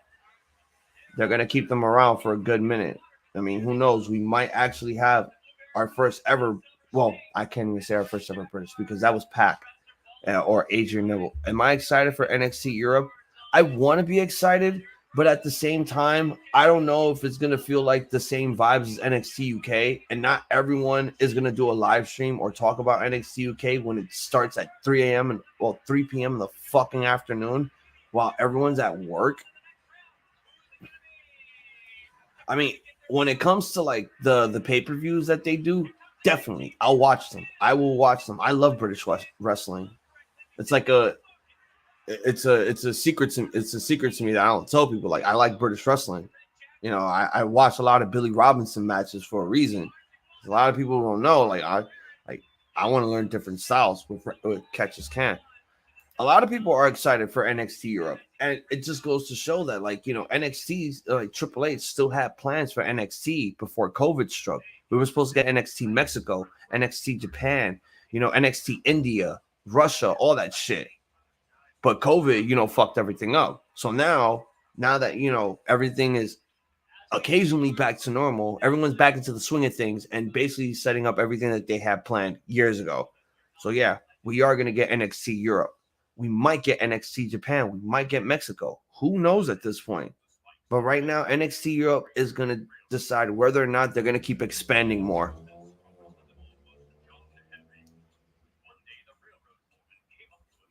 But I'm pretty excited for NXT Europe. But again, it's not that I don't want to talk about it. It's just I don't think I'm going to have the time.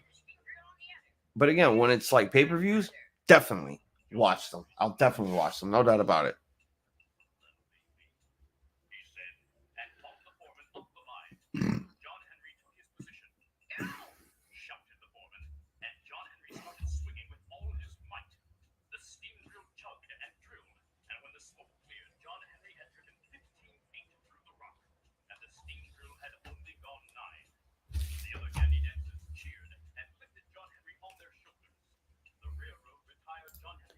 Did you see Adrian was on Clash of the Castle? Adrian Street. Yeah, I saw that.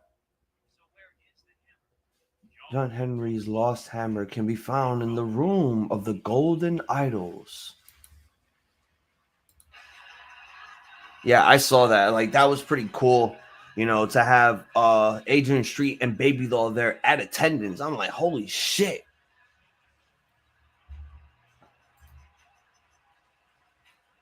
That depends. That literally depends on what BT Sport or Sky Sports thinks. Because I know, when they do NXT Europe, it's going to be under one of those two monicles of the British networks, Sky Sports or BT Sports.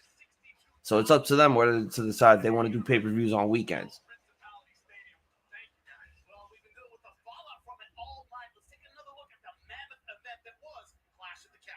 And they're going to show us more from Clash of the Castle.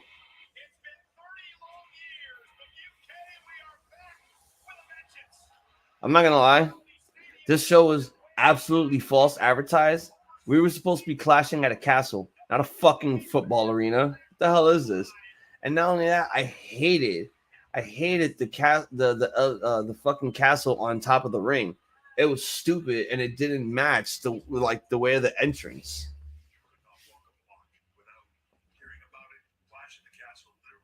It was very unsettling to me.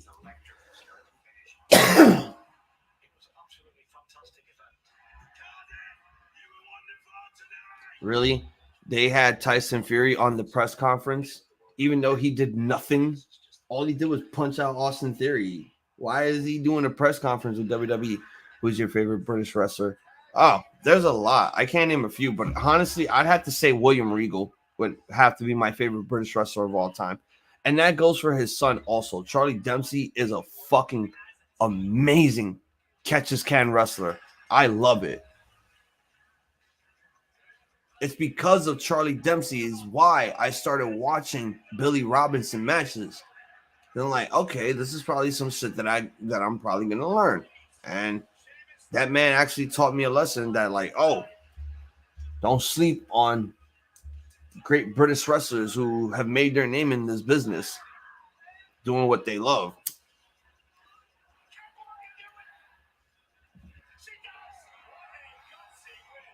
But let me ask you guys a question. What was you guys' match of the night and worst match of the night at Clash at the Castle? Let me know in the comments.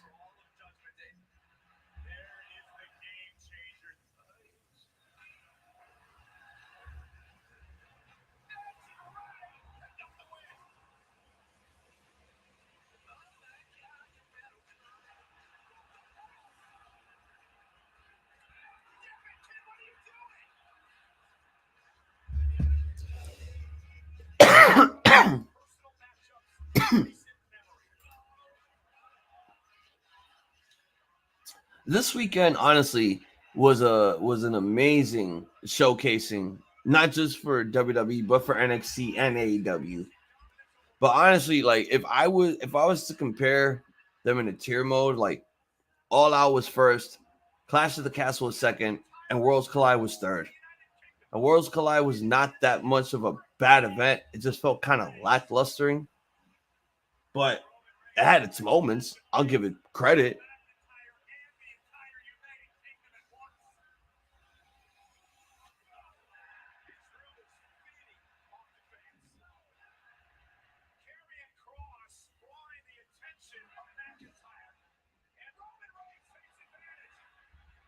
Oh, what the hell?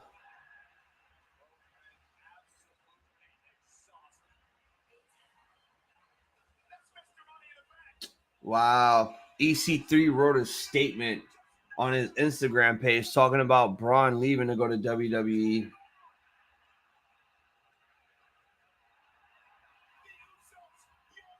All right, well, that was not bad for a send-off.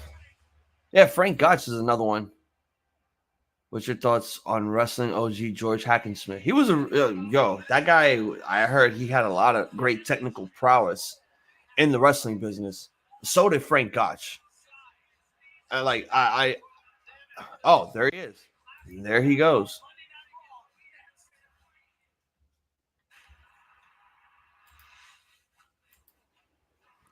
Why the hell can I hear?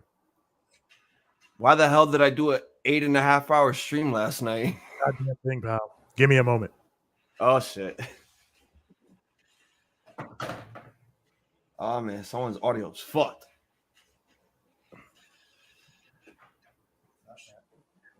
Oh, this shit's on commercial. Fuck. What the hell? What happened? Okay, now I can hear you. Shit. Oh, good shit. So yeah, why the hell did I go 8.5 hours last night, man? I got home like I don't know, probably like 1 o'clock. Something like that. I get in and I'm ready to go to bed. I look at the shit. I was just gonna check the stream just to see, all that. You're still on. You're talking to Dave. I'm like, yo, what? Go to bed. I'm like, no. First of all, I'm unemployed. I'm not working. So I'm like, yo, I had all this free reign. Dave hits me. I was like, yo, I'm on my way home. I'm like, do you want to jump in for like maybe an extra hour on the show, talk about your experience? He's like, yeah, give me an hour. Yo, I literally just basically said, keep hitting the like button. Keep hitting the fucking like button. I'm like, yo, we got the most likes on the stream. And then earlier I wake up. So this is funny. Man, he did that solo. Earlier, I fucking wake up. Last week's Raw is at a fucking 1,000. Let's go. I'm like, what the fuck?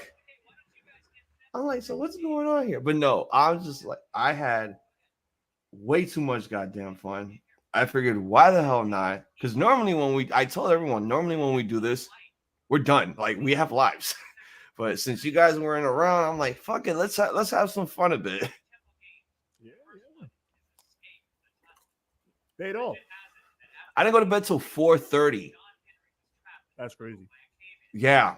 And Young Wolf in the chat was asking me earlier, like, oh, was this the longest stream you've ever done? And I had to, go on the YouTube and search everything. Our longest stream ever before the 8.5 hour stream I did last night was last year's SummerSlam, because we did our thoughts and everything. Normally now when we do this shit, it's just we do the show, that's it, it's done. We just save the recaps for now. Well, we started doing the recaps on the weeklies because doing our pay-per-view night was way too long. Yeah, especially with guys like me and Six who has to work like fucking 12 hours. That's already crazy enough as it is. So that was understandable from all of our parts that we had to stop that shit. What's your thoughts on wrestling OG George Hackensmith? Oh, they were asking me about that shit because I was talking to them about British wrestling and such. Because they wanted to know who was my favorite British wrestler. I told them it was Mr. Regal. Lord Regal. Oh, and I got to tell you right now, while there's commercials, I'm going to be yelling at little kids trying to assemble a fucking silver monkey. Oh, you're watching Legends of the Hidden Temple. Yo, Pluto TV is life, son. They just have this channel called No Parents Allowed. I thought at first that was just a channel where it's just X-rated. But no, they're just giving a marathon of Legends of the Hidden Temple. And I'm like, yo, I have so much to do. The people who would watch that are probably now parents.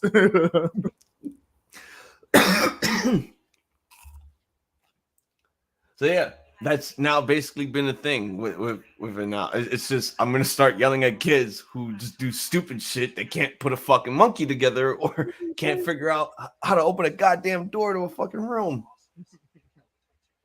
I feel like though the monkey, I feel like there was so much shit going on with the temple, and you gotta run, and you're on a timer, and then all these weird pieces. Like I feel like the only reason the kids really struggle with it like that is because they're kids trying to do this shit extremely fast, and probably harder than it looks. And like we said, like these kids gotta follow like a fucking linear path, whether it's like going up or down, or when it's the new season, you just go up the minute they fucking lower the gate. Yeah. It's just, for fun, for funny and intensive purposes, I just call these kids stupid because it's like, it's funny to be like, you fucking kid, why can't you put together this monkey? But realistically, it's probably... or like, you fucking kid, why couldn't you just check the other side of the room that you were in to see if the door was open? Like, how many times do you have to sit on the throne of the pretender for you to realize, oh shit, the door to the swamp is fucking open? Maybe I should just check that fucking door. Why wouldn't you realize the temple guard would be in that room? Can't you do the math in the temple? You're just in time too. Damage control. Oh, my woman. Oh my god. Yep. She was looking so... I gotta ask you, because you saw Clash, right? Yeah. I did. You saw it? Yeah. Did you see Worlds Collide? No. Okay, so we're not gonna do Worlds Collide then. Good. I was just gonna let you know that show is not good. Worlds Collide? Well, honestly, the match of the night has to be the North American Championship. Because that's what we're saying. Ricochet and Carmelo Hayes is actually fire. So I think what Nick picked me the most about Ricochet being in that match, this man just said, "Fuck it, I'm wrestling in Jordans in my tights." Like it. Like, what the fuck? First of all, he looked like he had the Liger gear on. Paying homage, I respect. Paying homage indeed, but shit. Todd Belair's had her shoulders pinned. Oh, what the fuck? Yeah, that's coming from you. That's not me. Not bad. You hear now? No? I can hear a little bit. Turn that down. Get out of here with that sports entertainment. Hello, Bailey.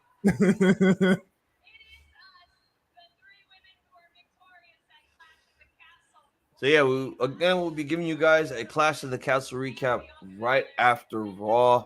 No, I think honestly, I don't even have to ask TJ what his match of the night was because I already know. I already know for sure. But nah, I ain't doing a recap tonight. You can do it tomorrow. No, we're doing All Out tomorrow, indeed. Well, yeah, we do that. But Yo, I can't believe I literally went live for the 0 hour. Oh yeah, you was putting in work. Yeah, because you guys Six told me, oh, none of y'all are gonna be a part of it. So I'm like, okay. So I'll just miss the Sammy Ty match because there's nothing special about it except Sammy getting hit by a fucking car again. Oh yeah. Yeah. So I basically just started when the second match got on. I'm like, all right, this is interesting. I'm not gonna lie. Bailey is wifey forever. Oh yeah, damn straight. That's all you right there, bro. But Io right now, she looking crazy, right? Oh man. So it's honestly, but I mean, this shit crazy. This whole group is crazy. So it's official. Dom is in the Judgment Day. Rhea made him a man. He's a simp now. Straight up. He turned him into a man. He got his mullet all slicked back. He's wearing all black.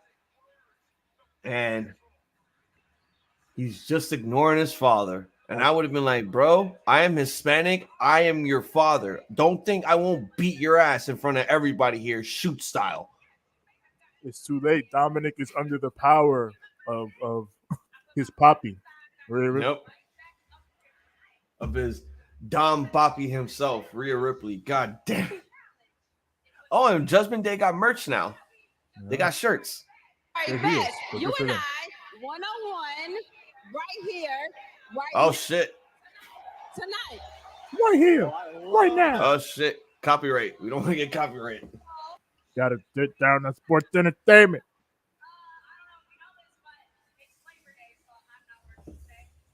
Shout out to Dark Elevation. It's Labor Day and Bailey is not working today. You are at work right now. You're not working on match, though.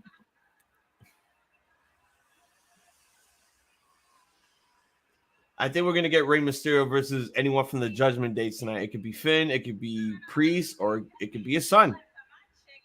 Yeah. What's my thoughts on Vern Gagne?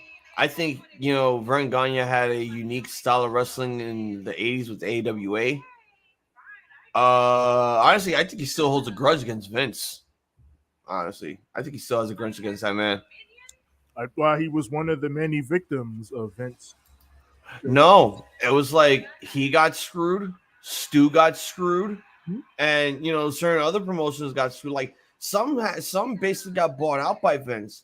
Vern Gagne is just like he was one of those guys that basically wanted to keep his shit alive and running. You could argue that's why he never got screwed the worst. Who? Yeah, you could argue Vern Gagne got screwed the worst by Vince. I think Screw got screwed. I think honestly, Screw got screwed more than Vern Gagne. Like if you think about it, Vern had Hogan first. Yeah, but they were never gonna make Hogan AWA World Champion. Vern Gagne even said that he doesn't see him as a world champion. True, but I mean, Hogan was. Before he was in WWF, he was in the Rocky movie. So I mean, he was getting up there. So if Vern would have, and that's partially Vern's fault because Vince saw the vision. But I think honestly, it was like I don't know if it was around that time that the whole Rocky 3 thing came out. Was Hogan in AWA around that time, or was he in the WWF? I think he was in. When he was shooting, I think he was in AWA. By the time he knew Rocky 3 come out. But I also was told that like Vern didn't want Hogan to do the movie to begin with. That it would have ruined his reputation if that was the case. And I think that's why he had a grudge with Hogan. He never gave him the shot that Hogan was expecting. Yeah, and again, that's why I say I think in that case Vern sort of messed himself up on that because obviously Vince took Hogan and then made him the biggest star. So, exactly. Yeah. So it was like, there was a lot of guys that Vern did that. I mean, that Vince took from AWA. Like I think Heenan worked for AWA. Heenan, Jesse yeah. Ventura, Okerlund. yeah, Gene was from AWA. Like there was so many Yeah. that made that 80s WWF era that came from AWA first. And Vince basically poached them.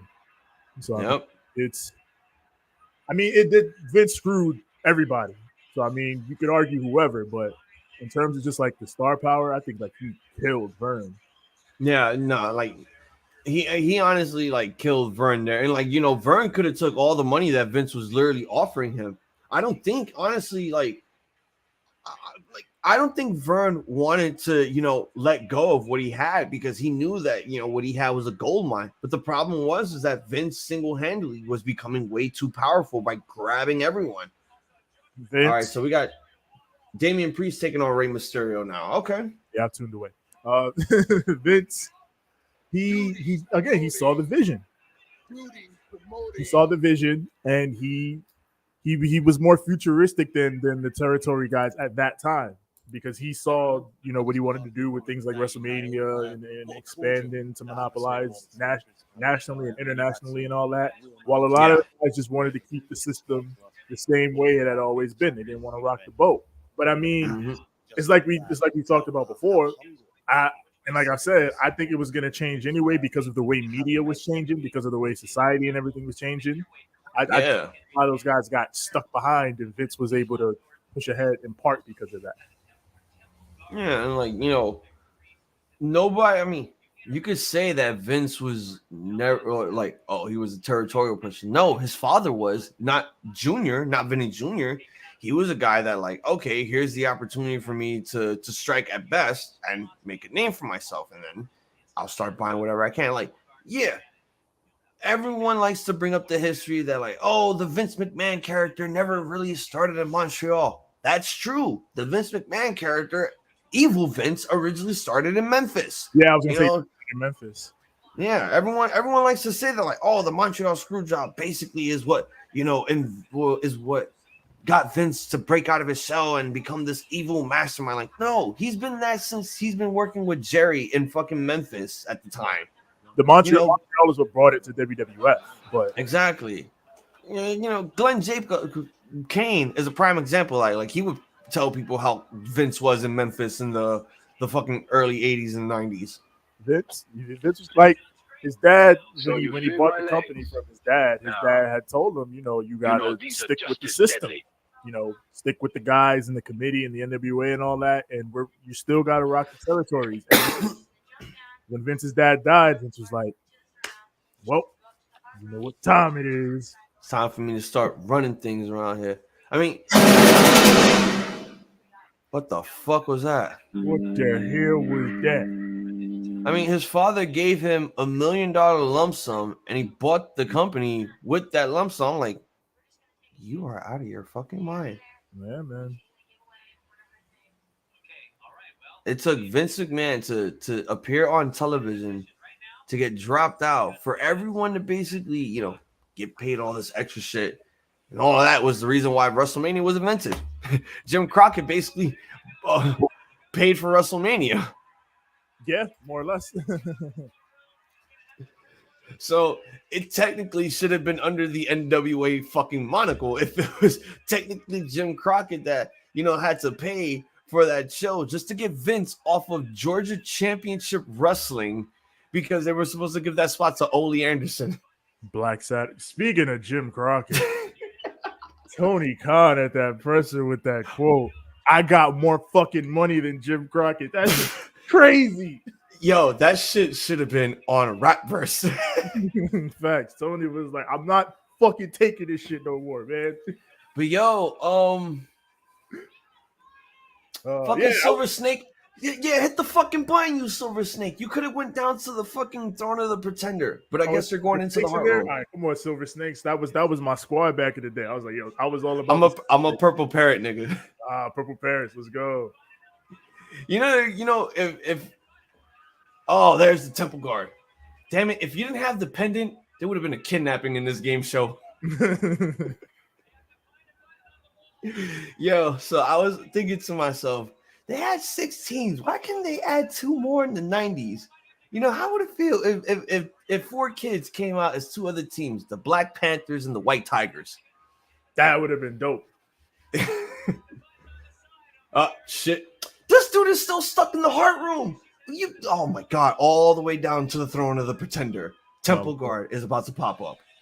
There they are, kidnapping. Well, live kidnappings happening on kids' game shows. You love to see it. You just love to see it. You love to see half-naked men kidnapping children in a fucking temple maze. Yes. Hold on. Hey, yo. There we go. Here we go. Oh my god, the spider room. Damn, they changed that room so many times. You'd think that, like, out of all the rooms, they never changed the Shrine of the Silver Monkey. Yeah. I mean, I guess it was the room. It was the most famous room, so why change? It's like, you know, the other room that's in the center is like, it was like the swamp, something like It would either be like the swamp or the like, snake pit, the Jester's. Now they have Spider's Lair, and I was just like, yo, what the fuck is this? I'm upset Tony Khan just sit there and let CM Punk talk crap. I mean, that was kind of crazy. I mean, that's part of why I think, man, this shit gotta be some type of work. Because Tony just sat there right next to Punk while Punk went off, and I mean, this man was drinking his fancy water. Yeah, that's sus. You don't, go off right there in the middle of a press conference. So maybe he did like have a real talk with Punk in the back later on when the cameras are off. But I didn't hear about that. All I heard was right after that. Apparently. Well, yeah, now he's gotta have a talk. The arena that they were in has soundproof walls because apparently the minute Punk leaves, him and Ace Steel are having an altercation with the Bucks and Kenny. And apparently, Kenny Omega, what the fuck? A chair was thrown into Nick Jackson's eye. I'm like, yo, what is this? Rikers Island? What's going on, man? Like, what the fuck, bro? And yo, Punk literally, I'm not gonna say that he's clearly in the wrong here. I understand that you are airing out your frustrations, and you basically gave us more information about the whole thing with Cole. For instance, I didn't know this man was sharing a bank account with his mother. See, that was crazy, and I feel like that was fucked up of him to even put out there. I literally stayed streaming the whole media scrum. I'm like, all right, we're gonna do this. We're gonna do the media. Like when I watched it, I was getting progressively more and more shocked. Like, yo, he's wilding. He's not even not even wilding. It's like, bro, you're putting all the bullets in the gun, and you're just shooting your shot at this point. And that's what he's doing. He's like, just like, I can understand. Like, everybody keeps talking about this Colt Cabana shit, and if Punk is telling the truth in that I had nothing to do with that, I can understand him going off like, yo, I had nothing to do with that. I don't want anything to do with him. So I think we said it. I feel like saying, yo, he shared a bank account with his mother is like an unnecessary jab. And I feel like if I was Colt Cabana, you got to see me in the back after that. You got to see me. The whole thing with Punk, I'm like, you know what? Thank God I did the media scrum live, because if I didn't, this stream would have not been worthwhile. But fuck. I was going to say, I bet being at All Out. He literally, like, I never reacted so much just from CM Punk. Like, everyone else was just normal. And then, you know, Punk shocking and Tony shit got hot, but everybody else. More shocking shit happened. Apparently, after Tony Storm's interview, Thunder Rosa is now asking for her release. I didn't hear that. I'm hearing that. Apparently, she reported asking for a fucking release. So why? Run this by me. Is this whole Malachi Black thing true or not? Nobody knows. Because me and Dave, we spoke about this shit when we did predictions on Friday, and when I was on his show Wednesday, he brought it up, and I'm like, this is being brought up by a wrestling news, like, so-called journalist that nobody never heard of before. This just came from out of nowhere. The source that broke that, I don't know. But like obviously Fightful and the Observer and those people, they talked about it too. And like while they don't have a lot of information, they do know that he wanted, like he was going through some stuff mentally. He himself said he had that back injury that we talked about. Yeah. And if I had to guess, I would probably say that he's probably going to take some type of break. Maybe he'll come back, maybe he won't. But probably he wants to go get his mental right for the time being. So that's and if that's what it is, then I'm 100% winning on that. Like, I just don't immediately say, like, oh, he's immediately asking for his release. Because no, Tony Khan will give the man the time off that he needs. He doesn't need to be released from the company in order for him to, deal with his mental health issues. He's fine where he is. And I don't think he's going to be going anywhere anytime soon. So for the person who literally wanted to go out there and put that article and basically falsify that article just for clout chasing, fuck you. You kind of deserved what you got for, putting out false information. Yeah, and that's the part of it that, as all this because I mean it happened. It happens with WWE too. Like a couple of years back when they were going through all the drama they were going through. Yeah, there was stories coming out about backstage stuff in WWE that was real, and there was stuff coming out that was fake. And the same thing is going to happen now that there's all this AEW drama. There's going to be real stories about AEW stuff going on, and there's going to be fake stories about AEW stuff going on because people want the clicks, they want the clout. So we got to be careful and privy about, which stories we pick up, and Yeah, and that's why I was telling everyone earlier, like, we're not a podcast that goes on social media and posts news and articles and rumors, because we're not those people. If we were those people, trust me, our reputation would be shit right now. We're just we're just a podcast that basically follows and does their research with what everyone's saying. Yeah, we're going to basically get all the information from other podcasters that have way more credibility, way more history, and way more, access to all the information that all of us are. It's not like me or TJ has someone working behind WWE and giving us the scoop. Even if they did, we're not going to use that to our potential because we'd rather wait for everyone else to speak up about it before we do.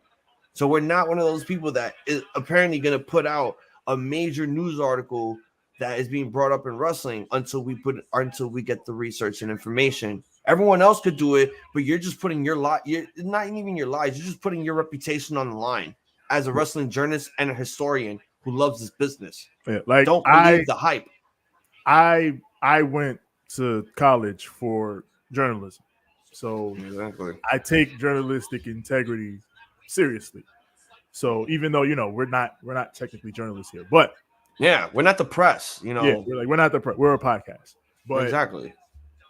I take it seriously in everything talking about news because of in journalism you learn how fast misinformation can spread. Yep. And it's in your best interest to always do your best to avoid that if you want to be considered someone credible in this field, whether it's journalism or just talking about something. If you want to be considered credible, you should vet sources and do things like that and listen to people who have established track records. Like when whoever, I don't even want to say the name, and I don't remember it anyway, of whatever that site was that posted that fake story. Like with them, now they're, like you said, their credibility is totally and utterly shot because of this. And like there's still going to be people that ride with them because of they want to hear anti AEW shit or whatever. But exactly when it comes to like news sources, like what I like to do is I Fightful, Sean Ross Sapp, The Observer, Meltzer and Alvarez and those guys, PW Insider, Mike Johnson, the Torch, the Pro Wrestling Torch, Wade Keller. Yeah, Wade Keller is another one that like I give mad respect to. He's a New Yorker that I can actually give like respect to because he knows his shit. Yeah. Like all those guys are guys and publications are people that have been around this business for a long time and have reported stories. Like have all their stories been 100% correct? No, of course no. Not. Nobody bats 1,000. It just doesn't happen. You know, even Dave Meltzer has admitted plenty of times in his shows that, like, you know, I got the information wrong and I apologize for that. You know, everyone is not going to get all the information that they need. They might get tidbits of it, but not everything. You might get someone who over exaggerates news articles just for clout and all that shit. I understand that, but that's the wrong way to go. Look, I'm not a journalist, but I still do my research, you know, not because TJ the Great tells me, oh, do your research on this, because, you know, I don't want to be one of those type of people that falls for this type of shit on a regular basis. And then I look bad and we all look bad on top of that. It just looks wrong. That's why people have to do their research. Overall, do your research, find everything you need. If you know people that know about this stuff, that work behind the scenes, or if you have like some sort of informant that only you talk to and no one else does, then that's understandable too. Yeah. You gotta just be cognizant of the information, where it's coming from, whether or not it's been a credible source in the past, and things of that nature. Otherwise, that's why it's like also when breaking news pops up, like when we do live streams and breaking news does pop up, yeah, we'll talk about it.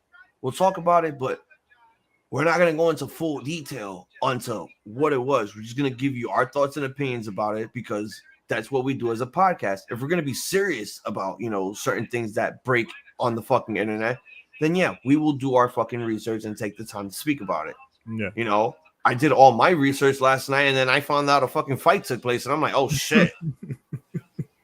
All it took for me was to watch CM Punk talk shit, and then all of a sudden a fight breaks out. Yeah, and like that's one of those stories where, like, you know, you just hear that and it's like, all right, that's bullshit. Ain't nobody had no fight backstage, but a bunch of credible people came out and reported it. All right, there was something that happened backstage. There was a fight, and you know, several people with several different sources talked about it. And that's the other thing you got to realize with journalism when it comes to sources. Like, there's always a human element involved. So people are going to have agendas, or they're going to have their own perspectives on things. So if Dave Meltzer, for instance, is trying to figure out information about a story, and he's reaching out to sources within the company, like AEW or whatever, they're going to be people who have their own perspectives on whatever story they're telling him. So what Dave is presenting is information from the perspective of one person, but he may not necessarily have the perspective of the other parties that were involved. So it's a situation of, we got to remember that when it comes to journalism and all that type of stuff. So apparently our viewership just dropped because we decided to become a news show.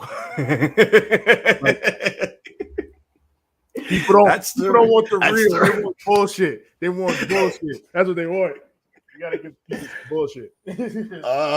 They were like, all right, I wonder what else is on. Is the Kardashians on right now? Shit, because these guys are getting too political with this nonsense. It's being too real. Look, man, wrestling is about one thing only. It's not about entertainment. It's not about the sport. It's about all the backstage politics that everyone wants to know about since the internet was born. Okay? I bet Undertaker loves AEW now.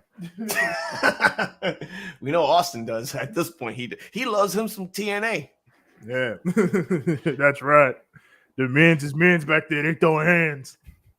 I wonder if the fight last night was longer than Punk's UFC fights. Oh God. Oh man, but all I'm gonna say for All Out, since I'm gonna repeat it again tomorrow night when we recap that shit. Never again. Why do I have a feeling that Full Gear is about to be 20 fucking matches? Because yo, my man, I didn't drink. I'm surprised the beer kept me awake. I'm surprised that, you know, doing this shit for 8.5 hours, I was still up. Normally, I would be dozing in and out. Sure. And shit, I stood away for the whole show. I was not tired. To be honest, I didn't feel burnt out at all from everything that happened there. I mean, you know, honestly, there were some matches there that I feel were just, why? Yeah. But if there's one thing I gotta say is, Christian Cage, you son of a bitch, you did it again. You pulled the money in the bank on us. This man worked everyone. What a beast. Instead of spitting in someone's face, you had Luchasaurus come, from out of nowhere, bro. Out of nowhere. That's why I was like, you know what? Tomko? No. Luchasaurus? Okay. And this man's back after being chokeslammed onto that grate. My God. Crazy. That was a sickening bump, right? That was probably one of the sickest bumps of the night. Yeah, man. But yeah, we'll talk about All Out tomorrow. Just give you guys tips. Like when I had Dave come on, I basically had to have him recap 5 matches because I was not gonna have him recap the whole show. What you think I was gonna do a 10-hour live stream? Hell no. Nah. Dave was tired. Show, yeah. I was tired, and it's 3:00 in the morning in the East Coast time, while it's like 2 a.m. in his parts because he's from Chicago. Yeah. Shit, I'm sure being at All Out was great, but imagine being at that press conference. if you watch the part where with me and Dave talking, he'll tell you from his experience, like he was not tired, and from him being on the stream, he didn't look tired at all. Yeah, no, I'm sure. Like when you're there, it might go along, but you're still fired up. You're seeing all when the you're shit there. yeah. When you're there, it's not even like you're fired up. You just have thousands of people screaming in your fucking ear. Yeah, you're gonna be up. Yeah. There ain't no way. I'm just surprised there were no babies in the fucking show. Oh, thank God. Shit. Oh my God, man. Shit, that acclaimed match that would have had them going up the wall. Oh my God.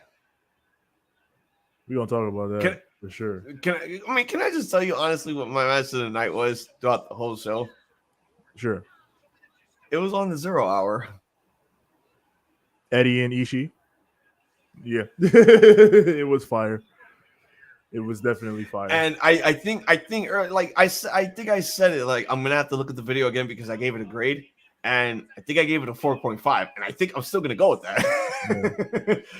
So now I have to wonder, okay, what am I gonna do with Sheamus and Gunther, because the Tomohiro Ishii and Kingston match was basically just that, but better.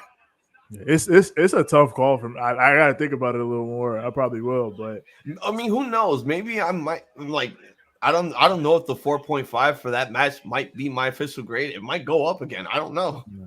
Might have to rewatch, because I had to rewatch the tag title match because I missed like a little bit of it because we had went over to Dempsey's for a second. Yeah, that's when Six literally like just popped up in the fucking stream cameo. I'm like, what the fuck? Yeah. Six popped up on the stream real quick, and we were there, and then. Good. It was good to see Black and all you guys. I was surprised to see Butters there. I'm like, oh shit, Butters. Yeah. Butters pulled up. But yeah, Black. You know how they are legends. Black and walking through handling their business. Shout out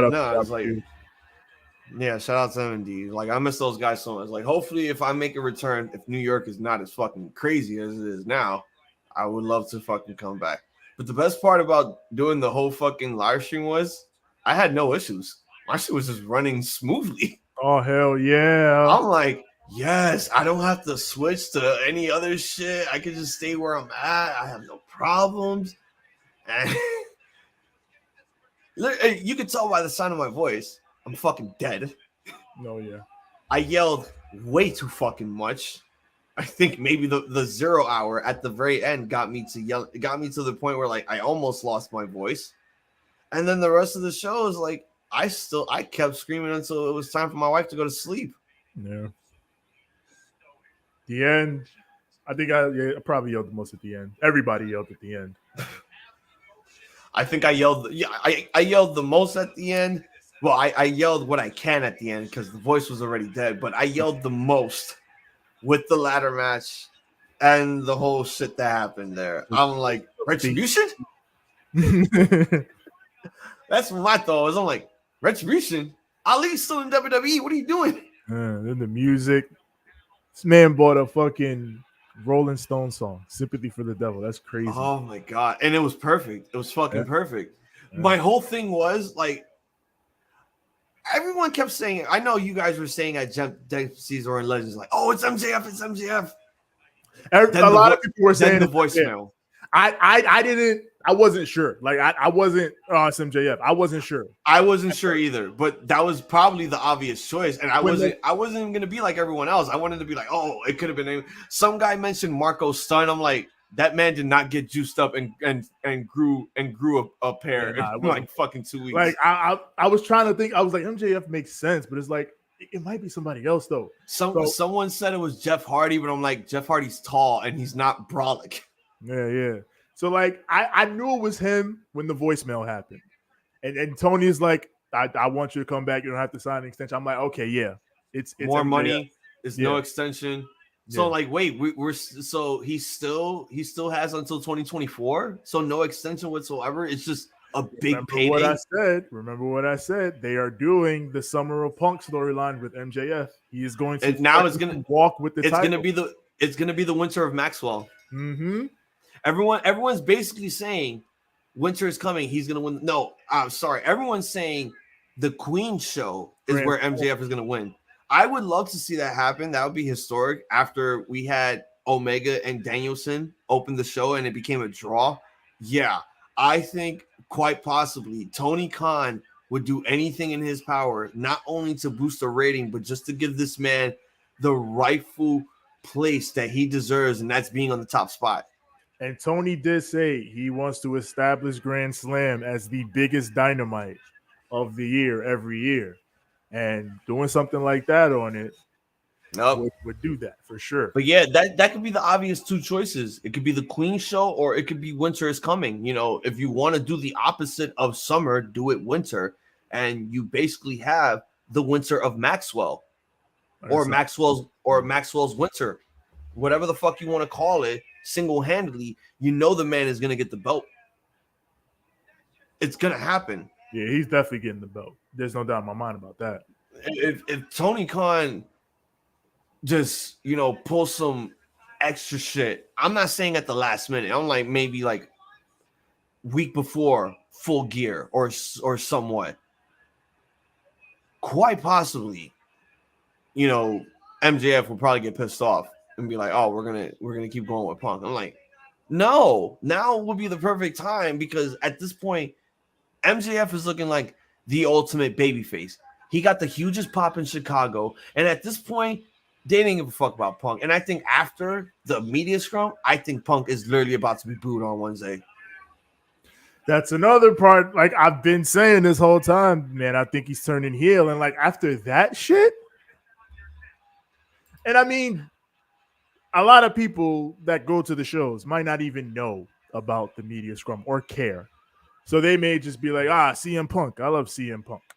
But I feel like with that, there are definitely going to be people there who know, and their voices are going to be heard. And I think depending on the way they play it on TV, it's gonna pick up over the course of the next few weeks. Mm-hmm. It definitely has to pick up. Because if we're gonna make MJF the babyface here, which honestly seems to be the most weirdest thing that they would do, because MJF is not a babyface. He's always been a heel, and I think that man will forever be a heel. But I don't know if this is the route that they're going. So be it. If this happens in Newark, MJF is gonna get cheered and Punk is gonna get booed. But I did hear that they're gonna do a show in Long Island, and Punk is literally hated in Long Island. MJF, that's all MJF right there. But I mean, it's gonna be an interesting ride on these next few weeks. Sasha Banks being mean in real life, though, I don't know. I ain't never meet her, so I can't. None of us have. I don't really think I want to meet her really. Oh, so the man made his return, and he made his return in the worst way possible. He buried a bunch of tag teams that were in a number one contenders match for the tag team titles. The New Day, Los Lotharios, the Street Profits, and Alpha Academy. They were all destroyed by Braun Strowman. The match ends in a no contest. Otis goes to a barricade. Angelo Dawkins gets slammed onto the announce table. And Braun is wearing red pants. Poor EC3, right? Speaking of EC3, he actually wrote there was a statement letter that he posted on IG talking about Braun Strowman having unfinished business with WWE.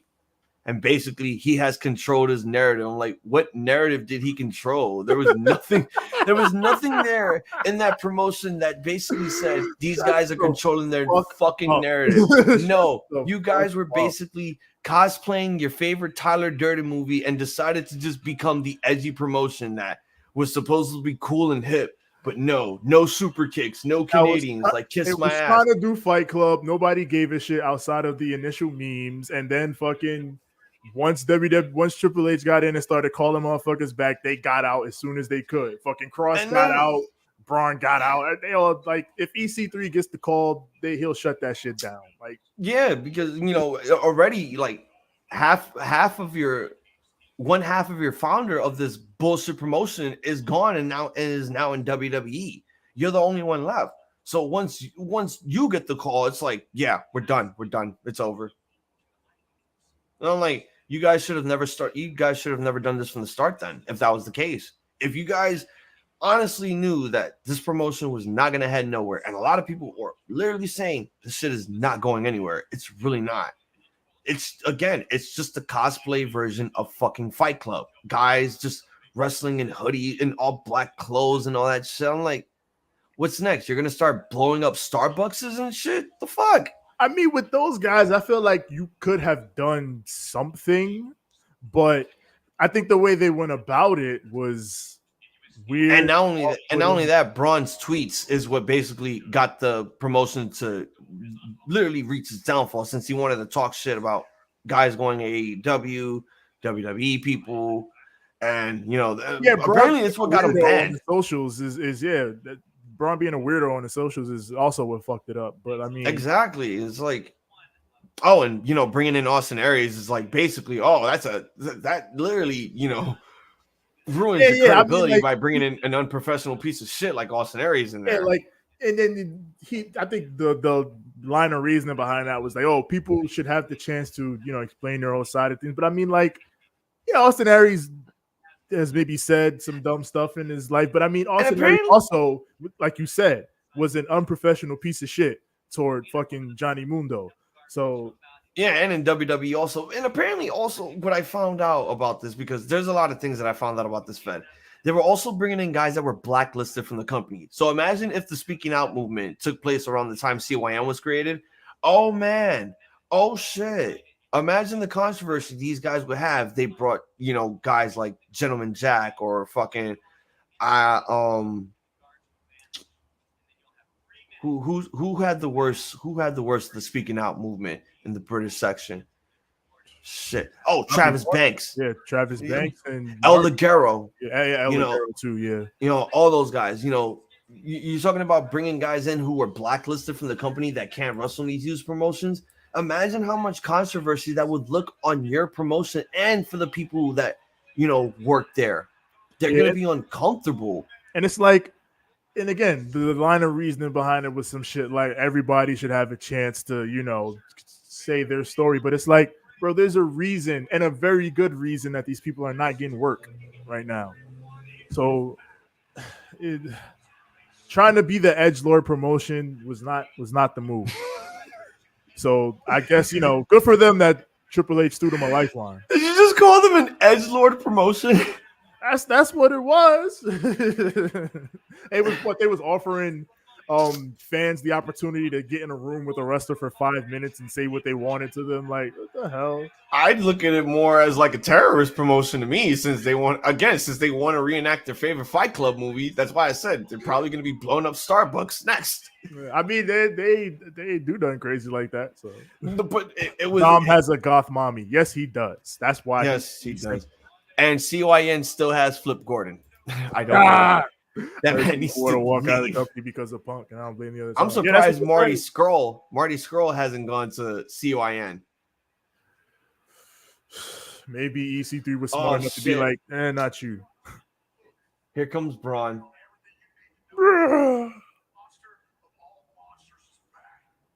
But yeah, I mean, they said the EVPs threatened to walk over the Punk stuff, and I don't blame them if they're mad. Neither do I. And I guess Braun Strowman is going to be on SmackDown Friday.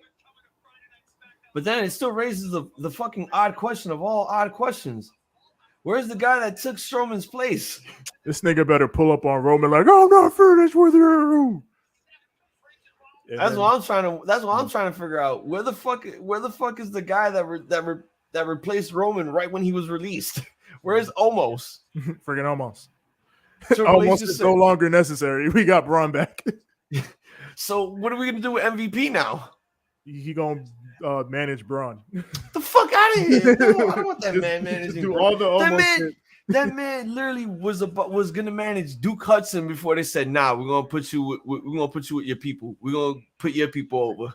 We're gonna get Lashley, Benjamin, and Shelton, Cedric over and shit." It's like, yo, who the fuck thought that that MVP was gonna manage Duke Hudson and whoever the fuck else he had at that time? I think it was Riddick Moss before he was Madcap.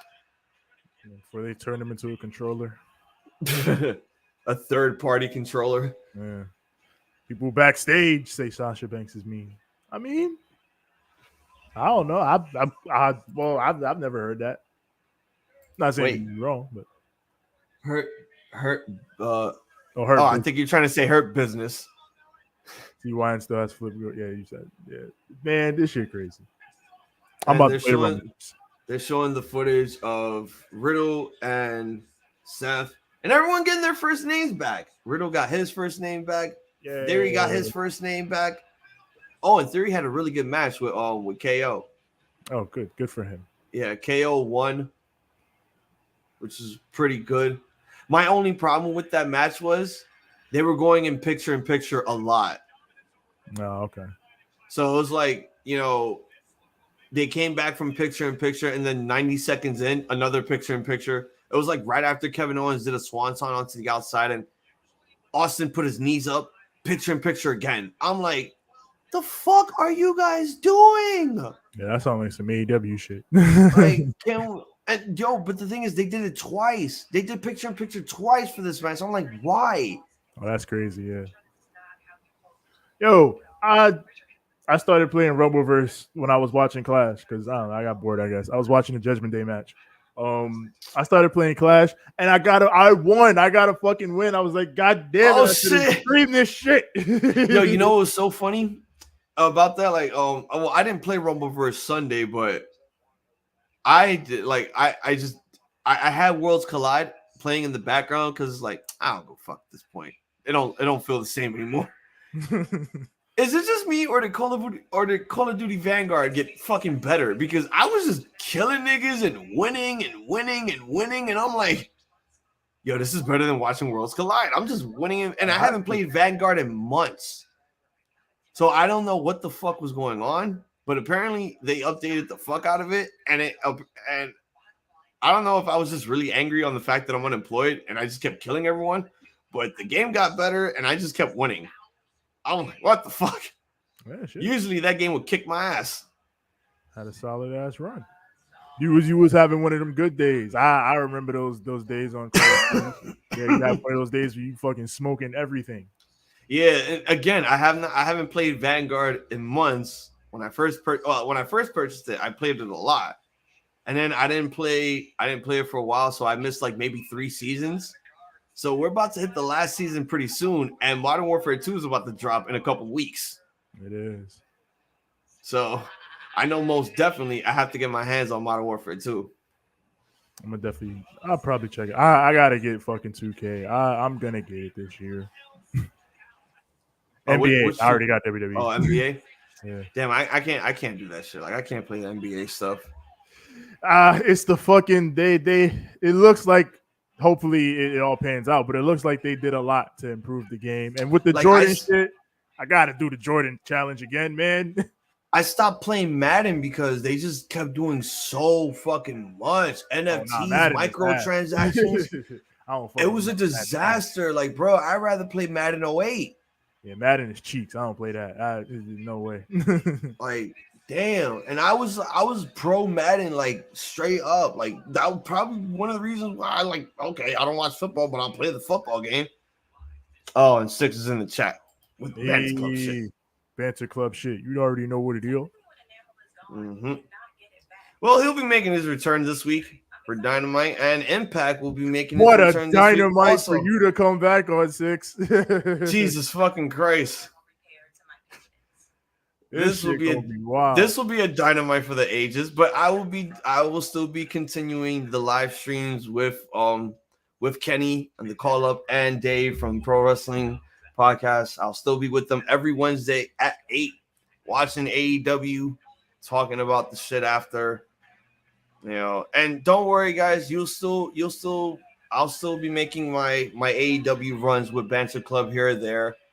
It's just now I want to give you guys more content since I gave Impact a very mild hiatus since Six had to take care of some issues with his technology. So yeah. And Making Impact will be returning this Thursday. Hell yeah. Shout out to the Impact folks. Damn straight. I gotta give me a co-host for that shit now. Fuck. I created Seth Rollins and Rumbleverse. Shouts out, Byron. I think I might be doing live streams with Dave on his show for SmackDown now. Oh, because I saw SmackDown on Friday. And I'm like, did you like damn, it? I think I'm gonna honestly, I was telling myself, I think I'm gonna regret this. That was my first thought. But no, actually, SmackDown was, pretty stellar show. Pretty stellar show indeed. I mean, with Triple H running shit now and all the returns. But again, it's just I don't want to do. I know at this point right now, I'm telling myself I'm doing way too much. I'm doing way too fucking much. At this point right now, this is not the same Hazel that was doing this shit a few years ago, where I do this once and then you won't see me for another 6 months or so. I was like JonTron. Nah, yeah, you grinding. No, I know Six. You'd do Impact if it was the possibility, but then you'd have to record with TJ right after. So that would be frustrating. I don't understand that. Not only that, I don't want to. You guys can't do the shit fucking late as it is because Six has to work. TJ got to work. Yeah, the grind is real. So trust me, I think I did way too much over the weekend. It was just. I was just lucky that I got to do the predictions with Dave after we did his stream on SmackDown. I'm like, okay, this is a perfect opportunity since you're going to be at All Out. Might as well just get your thoughts and, just kill some time. And it helped out because, again, we haven't done predictions in a fucking minute. Yeah, man. So, yeah. It was a crazy show to predict. So tell TJ to change the schedule to fucking Saturday then. If you love Impact that much, god damn it. I mean, I would love to work with Six again. Not that I have no problem working with TJ, but I want to give that man as much of a break as it is. Him being on the live streams with me is more than enough because it's no editing for him. Yeah. I like this. I'm basically about to start telling you guys, yo, fuck the audio. We're about to start live streaming because, again, how did last week's Raw hit 1,000 views? We eating, son. We fucking eat. This nigga said I'd be tired on Saturdays. I can only do Rampage. Yo, matter of fact, how about you let me do Rampage? Because y'all niggas be tired. Y'all niggas be tired as fuck. I could do an hour of Rampage. I just did basically Rampage last week with Dave while we were doing predictions. That's how we found out about the AAA mixed tag match. I'll do Rampage live with you. I'll do that. Well, Six got to do the graphics. He got to update that shit. I mean, he still has them. He just has to change the name templates. Oh, shit. Next week, Aaliyah and Raquel Rodriguez taking on Kai and Sky for the Women's Tag Team Championships. It'd be hilarious if they win that shit. Oh, you got to watch this with me next week, TJ. Johnny Wrestling will be making his in-ring return to Monday Night Raw. And I heard people saying it's going to be Tommaso Ciampa. No one will survive. This Rebel Heart. Don't take my fucking chicken. No, the fuck you don't. Bitch. What do you mean you don't have them yet? Fuck you mean you don't have them yet? What? I don't know what the hell Six is talking about. I think he's talking about the graphics, or I think the hard drive. I think that's what he's trying to tell me. Oh yeah. He still got to get some stuff for his. Yeah, he told me he has to get Ivy's hard drive. When my cousin gets free, I'll get the StreamYard stuff back. Oh, okay, yeah. No. Well, TJ, it looks like there's been enough talk. It's time for the main event for the United States off the roof. That's crazy. For the United States Championship, The Miz versus the almighty Bobby Lashley. I wonder how Dexter Lumis is gonna find his way into the cage. You think he's under the ring and just rips the shit open with a box cutter? Undertaker style, probably, yeah. Drags Miz down to hell. Hell yeah. Yo, what the fuck is wrong with this? Oh yeah, he also says he needs Ivy's gimmick too. I don't know what gimmick he means, but I'm guessing he means the SmackDown stuff. Oh yeah. I got goddamn down. I'm guessing it's good that like Ivy gets to do the SmackDown stuff now because it gives me a fucking break since now I've been doing way too much fucking work on the show. I got lagged out. You got knocked the fuck out. I got lagged the fuck out, then knocked the fuck out. Yes. So yeah, it's good for Ivy and Twin to take over SmackDown while I do these goddamn live streams. And not only that, a lot of crossovers. Yeah. A lot of fucking crossovers. Even though I could be purchasing the R stream right now to be doing live streams with these guys, but I don't want to ruin you guys' moment if I do live streams for AEW while you guys do recaps. It just looks stupid. No, that's fine. When my cousin gets, he's gonna get the stuff back. I see people hating on Bray Wyatt. Everyone just hates on whoever they like. If they hate on Bray Wyatt, that's just them hating because he ain't there. I have found that Bray, people think differently about Bray. Some people really like his stuff, and some people aren't as into it. I mean, I don't give a shit at this point. I think honestly, Bray, I like him too. It's just WWE was just fucking up his booking and his creative. Young Wolf sent us something. We gotta see what the hell this is. Yeah, let's see. You on Demon Time, Young Wolf, ain't you?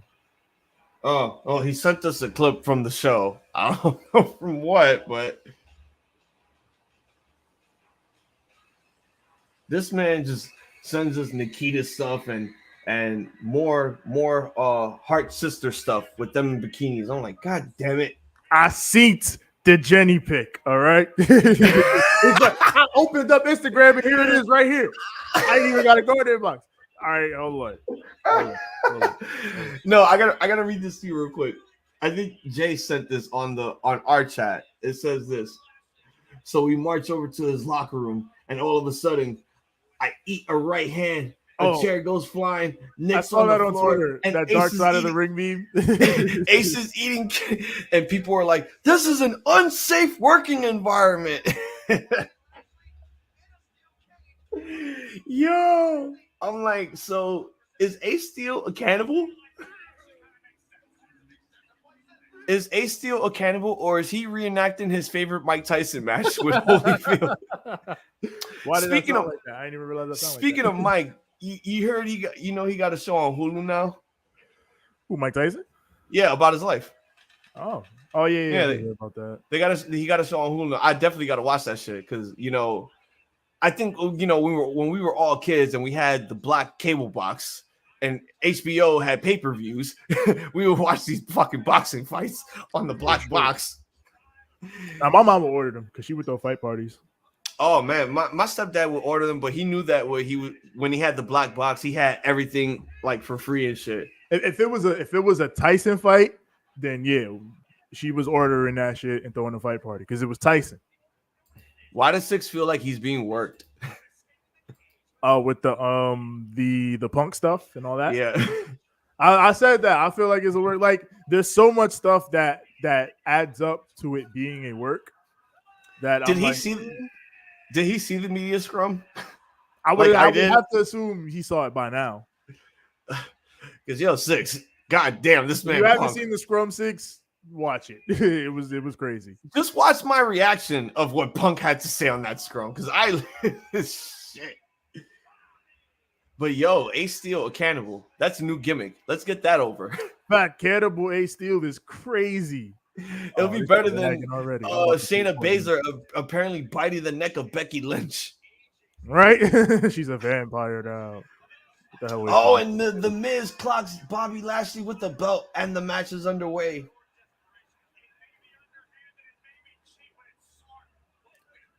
Wait, what? Hold on, I didn't hear the bell. The bell didn't ring. I didn't hear no bell. They're outside now, so they're just wailing on this man. The dude playing young Tyson. looks older than current day Tyson. God damn, 6. And did I see Punk gimmick the? Oh, he saw the media scrum before he went to work. Okay. So this nigga said, all right, I'm up at 4 a.m. I don't got to work till 6. So let me go get the iced coffee. Let me get the YouTube ready. Let me pack up a fucking bong to rip. All right, Punk. Let's see what you got to say. I bet this man was coughing every time this man was throwing jabs at fucking Colt Cabana. He really went off about the Colt situation, man. It was crazy. I mean, he went off about everything. I'm sorry, but when you call EVPs incompetent like employees at Target, I'm done. I'm done. I was ready to turn it off. Wild. I was ready to turn it off right there because I'm like, this man is just going. He's going for self. I was like, yeah, you're going for broke. This is basically the verbal mass transit incident come to life. Yeah, fucking called Hangman a empty-headed fuck. I was like, yo, this man literally said that. I'm like, this man did nothing to be called an empty-headed fuck. And I'm like, Punk, you're the crazy thing about, like, he's so mad about that line that Hangman said in that promo, but like, no one knew what that line was about. Until you responded to it, Punk. The line is only a big deal because you made it a big deal. So can we make this a thing? Can I kick you guys out of the show when we're done with AEW shows just so I can watch the media scrum myself? I don't know. I want to watch the media scrum too. Oh my god. No, but yeah, 6, yo. I said earlier, fucking, if I was Colt Cabana, CM Punk got to see me after that. Yo, we got to throw hands. We got to throw hands. Because Colt Cabana, for what it's worth, Colt Cabana has said nothing publicly about CM Punk. He has not said a fucking word. He hasn't. For Punk to come out and be like, he shares a bank account with his mom, that's wild. Wildly unnecessary. Yo, at moments like that, I wish I had, like, I know I had more beer, but I wish I was drinking when he said that so I could spit that out. I'm like, why? Hang on, Byron said, I was crying when Drew lost the Clash at the Castle. How did the singing make you feel with Tyson Fury? I mean, oh my god, I wanted my retinas to just I felt like crying. Melt. I wanted my retinas to melt because I don't know why 6 basically had to explain to me how UK fans are. I know how they are. They sing. I heard the Bailey shit. I know what they do. That feels but like goddamn, I understand the fans doing it, but when you have someone like Tyson Fury, oh my god, that's cringe. And then even after that, this nigga he dapped up Roman Reigns. He came in the ring and dapped up Roman Reigns before he did that. Like, who the fuck are you? Who are you, my nigga? Are you a face or a heel? Like, last time I checked, you're supposed to be representing the UK guys. Like, Drew, he's from Scotland. He's a UK guy. Represent that. You're representing the tribal chief? The fuck you think you are? No, I'm sorry. But yo, when he laid in on Austin Theory, though, that was probably the funniest moment throughout the whole show. This man just got knocked the fuck out with a right hook. I'm like, nah, that was pretty funny. Your jaw should have been broken. Read last. He went in. The hell away from me. Sunset. Yeah. Sunset, he shared a bank account with his mom. So can we have a match between Colt's mom and Trent's mom? See who's the best mom in All Elite Wrestling? It's Trent. It's gonna be Sue. It's always it's gonna be Sue because she got the minivan. What does Colt's mom have? A shared bank account with his son. I wonder if his mom lives in the studio apartment with him in Chicago, Illinois. Facts. Because like, yo, how are you this silent when you do your podcast? Do you kick your mom out? 6, Johnny Autism says hi to you. When they play Broken Dreams out. Nah, that was fire. That was fire. Ayo, Johnny, just for that comment. You out of pocket. Why? Just why? Save that for tomorrow. This is Monday Night Raw. Why, Johnny? Why? By God, why, Johnny? Damn it, Johnny. The hell off my roof. God almighty. You might as well just... This man said he damn near spit his iced coffee. It was crazy. I'm guessing he's talking about the fucking Tyson Fury shit singing. Either that or man, the punk scrum. It probably would have been the punk scrum. But yo, seriously, I wanted my retinas to melt when I heard Tyson Fury singing. I'm like, okay, Drew, take it away. Play me some Oasis, god damn it.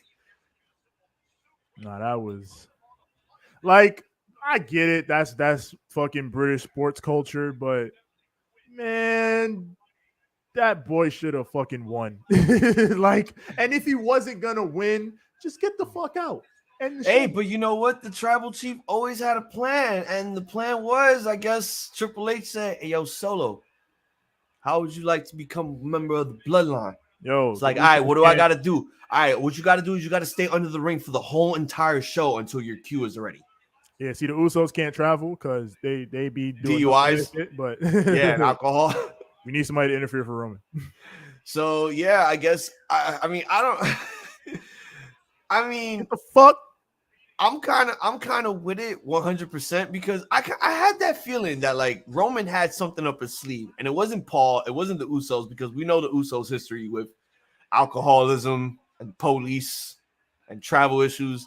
So this man eating, what the fuck? Are you eating ribs or chicken? It was chicken. That was a giant chicken for it to have 2 bones at the end of it. Fuck. Oh, yeah, got to get that health up. Looked like a mutated drumstick. Was it? Did it have a Siamese twin in it? What the fuck? Nah, that's just a big chicken. But yeah, I think honestly, this is gonna be a great move for Solo Sikoa. But a lot of people are really speculating that, like, oh, they're gonna have that man carry the mid-card titles. Like, my man's, I know that the bloodline practically got all the gold right now, but goddamn, son. Last thing we need right now is another Uso carrying these fucking mid-card titles. We don't want the bloodline running everything. I mean, they gonna rush it. Get your ass. Shit. So out of speculation, it's most likely, you know, the fuck. We're gonna get a number 1 contenders match at Extreme Rules. We're probably gonna get Drew versus Karrion, since Karrion had to do his part, since he was the one that threw the water bomb. Like, why are there fans throwing shit in the crowd? Smoke, you gotta get it. I'm like, who the fuck is this fan throwing water bottles out here? Like, what the fuck? Oh yeah, nah. But no, then to find out it was Karrion Kross. So we're probably gonna have them go 1-on-1 in Extreme Rules, and the winner will get their number 1 contender match with Roman, which will probably be the case since we probably won't see both titles be defended in the main event of Extreme Rules. Yeah, let's get the Samoan Werewolf in that bitch one time, son. We need Jacob Fatu in that motherfucker. Champion. Well, I mean, Byron, I don't know what to tell you, my brother. They're going to keep doing this. They're going to keep doing it because you know what? It's technically working. A lot of people are, you and many other people are sick and tired of seeing Roman hold on to the belts. But you know what? It's working. Till they get this man his Rock win, I think he re-locked in. Yeah.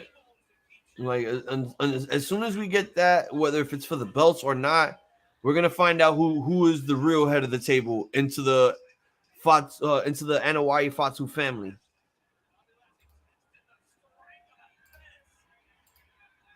Where is the chicken?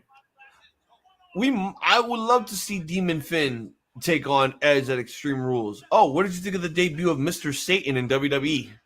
What? You don't remember Edge came out in the devil mask? Oh, yeah. It's just a bunch of tricks. Just like, what are they? Oh, okay. Bet. It's like, I'm like, wait, Mr. Satan? I'm like, first of all, I'm going to tell you that Judgment Day is just a bunch of tricks. He just came out in a lucha mask, and I'm just like, okay, yeah, that's cool. That's cool.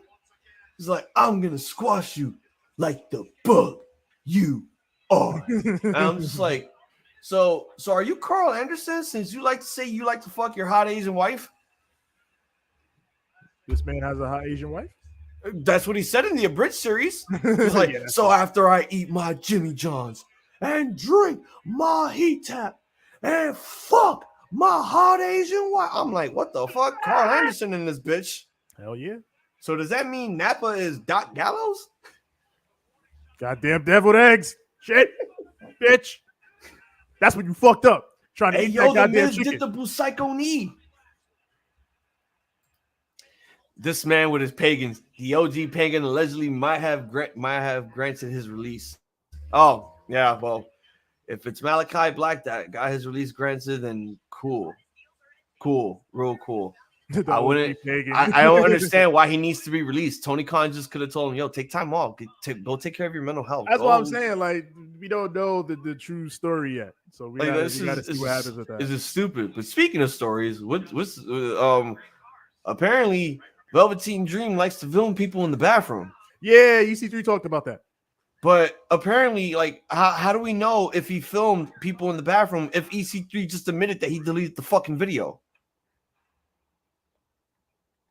Like, how do we know that for sure? What if at this point, EC3 is just probably saying this just to, bury this guy even more. Like, we don't know for sure what happened in that bathroom. We don't know what Velveteen Dream was recording in that bathroom. And frankly, I don't think any of us even want to know. But the fact that EC3 blatantly had to go out of his way and say, "Oh, but I deleted the video," you're just basically saying right there's no fucking case. Because everyone's going to want to know if there is video. Well, I mean, I think EC3, he was just trying to make sure, because he even said, like, it was my fucking house, so I didn't want him. Yeah, I understand that it was your fucking house, but yeah. I think the last thing that you will want to do is hold on to that video for proof and footage, and so that way you won't sound like an idiot online when people ask you in the comment section, "So where's this footage that you self-proclaimed deleted?" I'm not saying EC3 is an idiot, but what he basically just said on there was sort of an idiot move. Yeah. I mean, I don't know. It's I guess Dream's a fucking weirdo. That much is reticent, and But, well, tomorrow everyone's going to see a live burning of a Velveteen Dream shirt on 2.0 Talk. Oh my god! I might as well get rid of those fucking glasses I have also now too. Shit. I mean, I already lost like the plastic part on the nose section, so it's like it's useless now. I might as well just get rid of it. It's like what legendary fumble, man. I always think about that shit. Like that dude was gonna be a star. All you had to do was not the same thing that I said about Joey Ryan. Like, man, I got this shit. I'm about to get all these views and then speaking out. Yeah, I'm so ashamed to wear the Joey Ryan pin that I have in my box because it's him basically, dick flipping someone. Yeah. Again, it's just so weird, how everything changed in 2020. All this shit would have been so good for us, but now we would have looked like fucking idiots if we posted that shit during. This shit is mad to the right. Well, I think it just goes to show that, you think you know someone, and then you see someone's true colors be shown in your house while they're filming your bathroom of two guys doing something of what we don't know. What? Maybe it was a fight. Maybe it was Jake Atlas drunk talking to the police or something. I don't know. But Jake Atlas is funny when he's drunk. Nah, that was that was literally, oh my god. Talk about a downfall for Jake Atlas. That right there. And that boy. I don't think the cop wanted to know that you were Mexican or that you have the best sex ever with Duke Hudson or something. But and more importantly, I don't think anybody wanted to know that you thought Duke Hudson was a piece of shit and you were a better superstar than him because you went to go work with AEW. Big fucking whoop. I don't think the cop really wanted to know that. I think the cop just wanted to know your side of the story of what happened and why you called the police to begin with. Or why Duke Hudson called the police. It's fucking shit.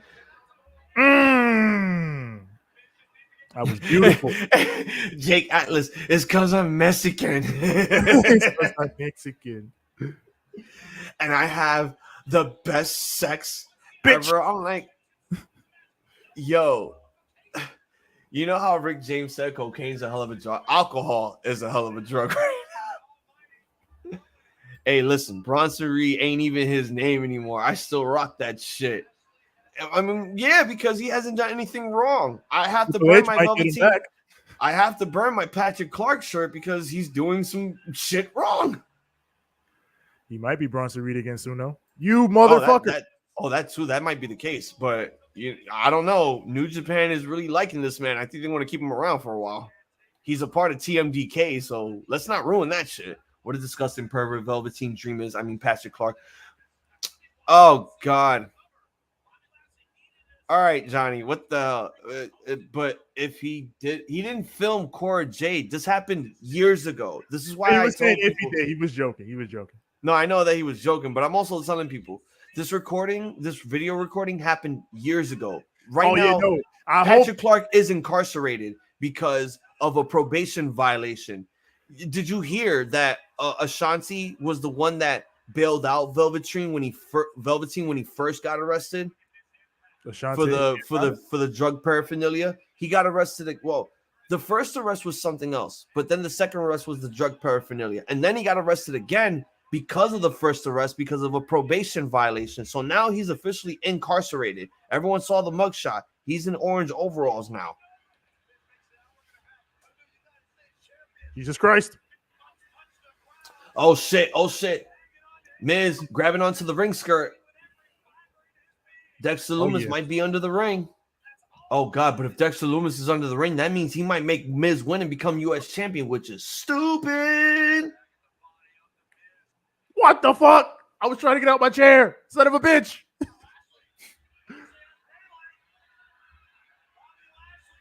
I'm dead. Uh-oh. Bobby Lashley. Oh, and Tommaso Ciampa. Oh, shit. Also, Bobby Lashley countered the fucking door spot, and he just, like, flung the door onto Ciampa instead. Oh, my God. Lashley's getting hit by the door. This shit sound crazy. That man's getting hit by doors, bro.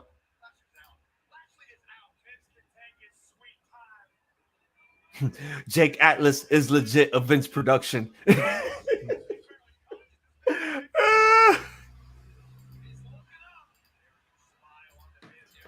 WWE is interested in Braun Strowman. Of course, Triple H is interested in Braun Strowman, but the fact is, New Japan has him now, and I don't think New Japan want to get rid of him. You did have him pin Okada. Yeah, exactly. You think you want to get rid of a guy that pinned Okada? Oh shit! Oh my God, Dexter Lumis has just came out from under the ring skirt, and he's just laying there staring at Miz like, "What are you gonna do now? What are you gonna do now?" Just standing there. Oh my God. What the fuck? Who the fuck was it? Who the fuck was it that was just standing there menacingly? Oh, there. We're gonna talk about that later after this fucking show. I just realized it. Stunner.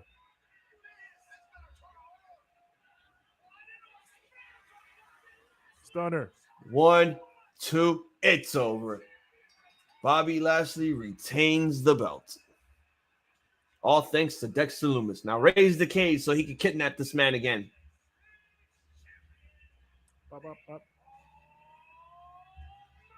Why is the fucking circle so far to the right today? I have no idea.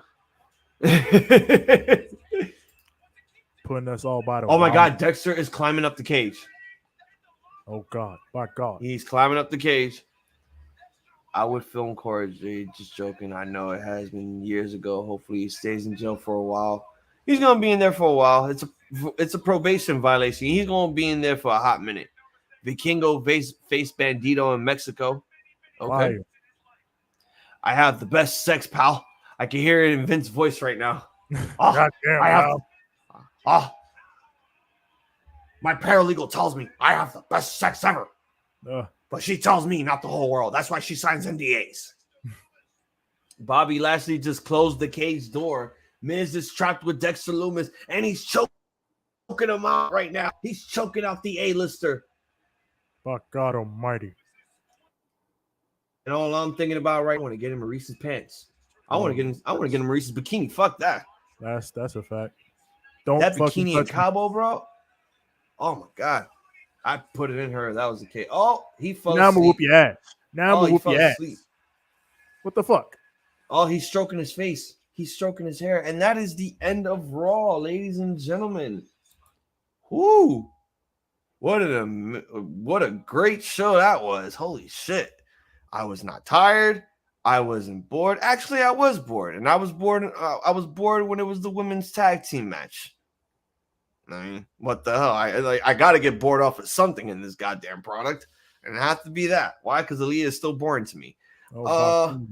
Everything else about this show was great. We got to see Dominic and his new heel gimmick. He is now with the Judgment Day. He's got a new look with his hair all slicked back, all greased up and shiny and shit. And I'm guessing he's gonna be Thank you. He won't be dominated by Rhea anymore. He's gonna be doing the dominating onto other people.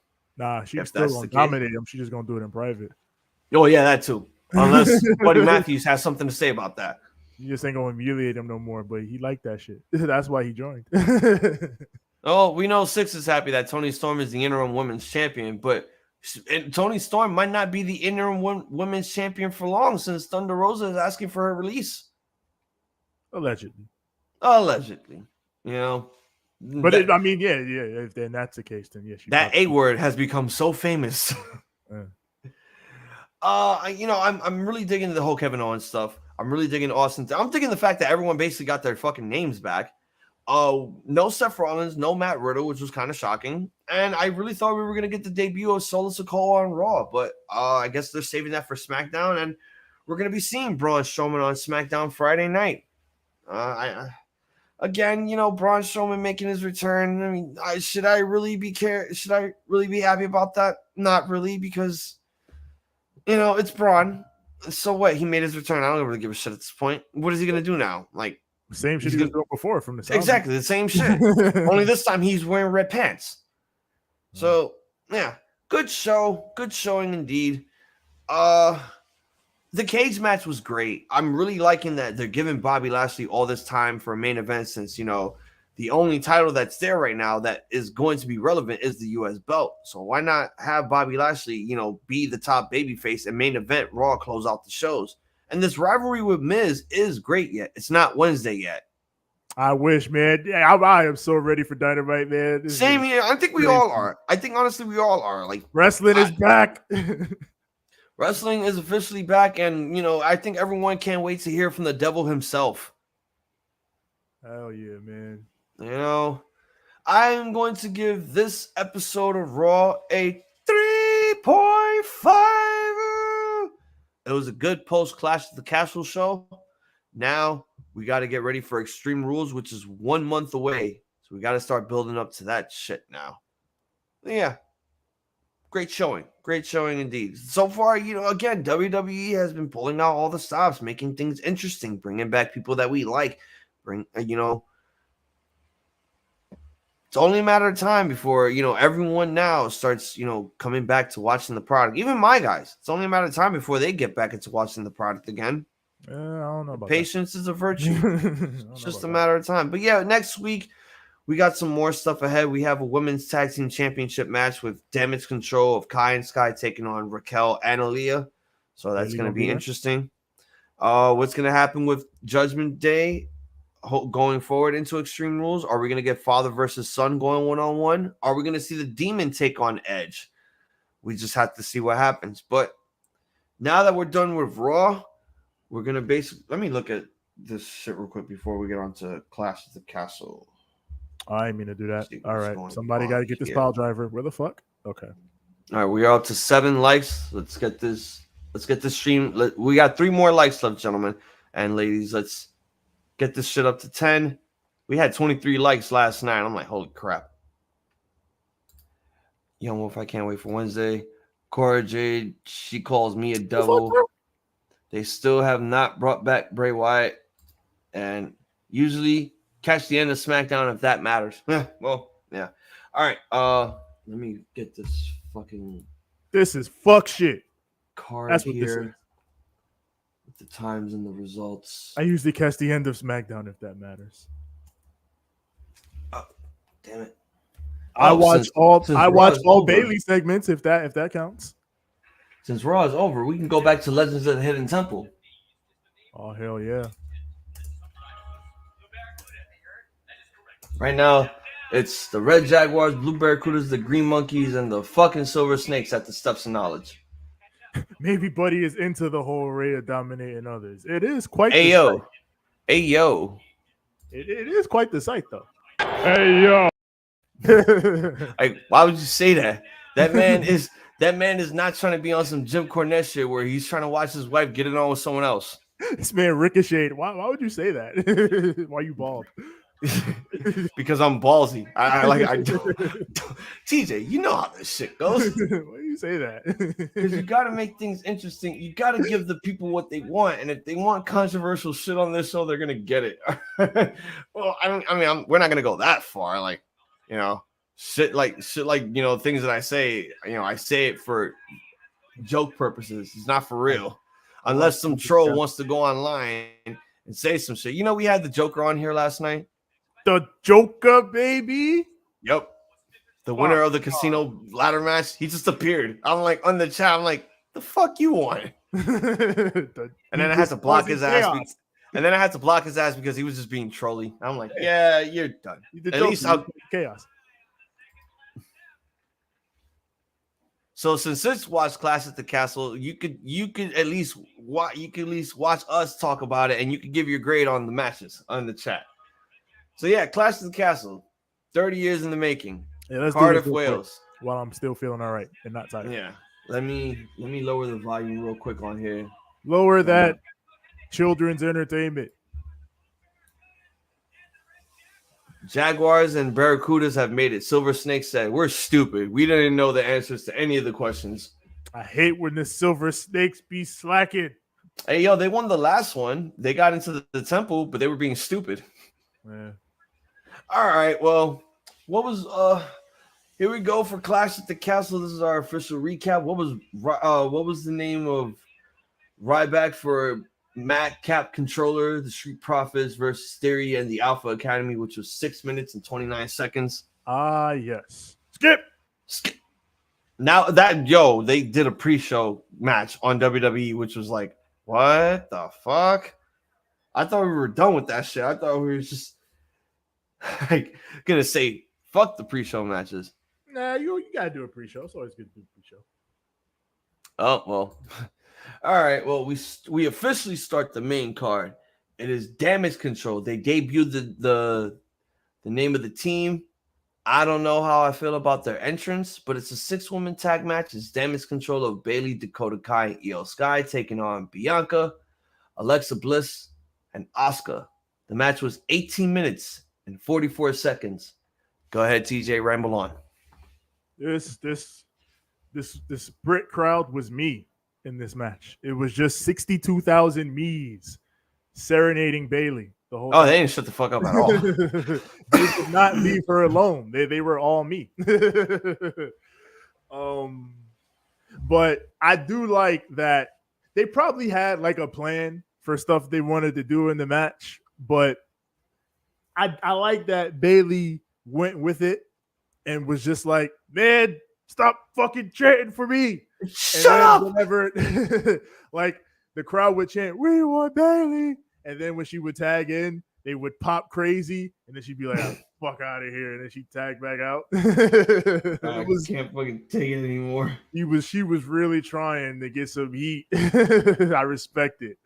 But the crowd adored that woman, and they were correct to do so. But this was solid. This was a solid match. I feel like everybody in general sort of knew where this shit was going. I think we even called it that Bayley was gonna pin Bianca, but I do like the finish. I like that it took, and Bianca even said it in the segment here, it took all three of them to actually beat her. Yeah. So it does set up the match of Bayley versus Bianca, but sets up the story of can Bayley do it alone, or is she going to need them to help her out? So I'll give this a solid good. All right, hold on, because 6 went out of pocket for a minute here. You out of pocket. I eat Bayley. Yeah, you out of pocket, 6. Don't eat Bailey's, my nigga? Here's what Mr. Horse has to say. No, sir, I don't like it. There you go. Yo, honestly, about to be for 62,000 people. Again, my man, the continuity gem has been activated. We are now officially picking up where we left off when we were supposed to have Bayley versus Bianca at Hell in a Cell for the SmackDown Women's Championship, but then the injury took place. So I'm happy that the ending made so much sense because, again, we got to continue this rivalry. Bayley pinned Bianca. So now, obviously, we have to continue this shit. And it's going to get way more better on the fact that, like, now we're going to be doing this shit in front of a live fucking crowd. Because I'm not going to say that, like, oh, Bayley and Bianca had terrible matches because there was no crowd there. Their matches were great, with or without a crowd. Their matches were great because they sold that shit. And I know that they're going to sell it even more here on the fact that they're going to have the audience that they rightfully deserved. So this match actually told a really good story only because it's only based on Bianca and Bayley. So, yep, it's going to get obviously a 3.5. I enjoyed the hell out of this match. What the fuck was that? Oh, yeah. All right. Well, it was a little sloppy also. I'll admit that, but it had its hiccups. It had some hiccups, but holy shit. Honestly, the tags that they were doing here, I couldn't even know who was legal at this point. It was getting so good. And yeah, the fucking crowd. They weren't dicks here, but you know when Haley's a heel, you got to heal that shit up. And I enjoyed that shit. It was one of my favorite matches. I want to eat Bayley too because she has a nice booty. That's right, Johnny. There ain't none of that going on around these parts. You understand? You out of pocket. Bayley needs shorts. I've been saying she wears shorts. I watch Raw. Oh, Bianca wore shorts. Her name is Bayley. I need Bayley in shorts. Nikita don't need shorts. Nikita just needs to stop cosplaying as Sonya from Mortal Kombat 3. All right. For the Intercontinental Championship.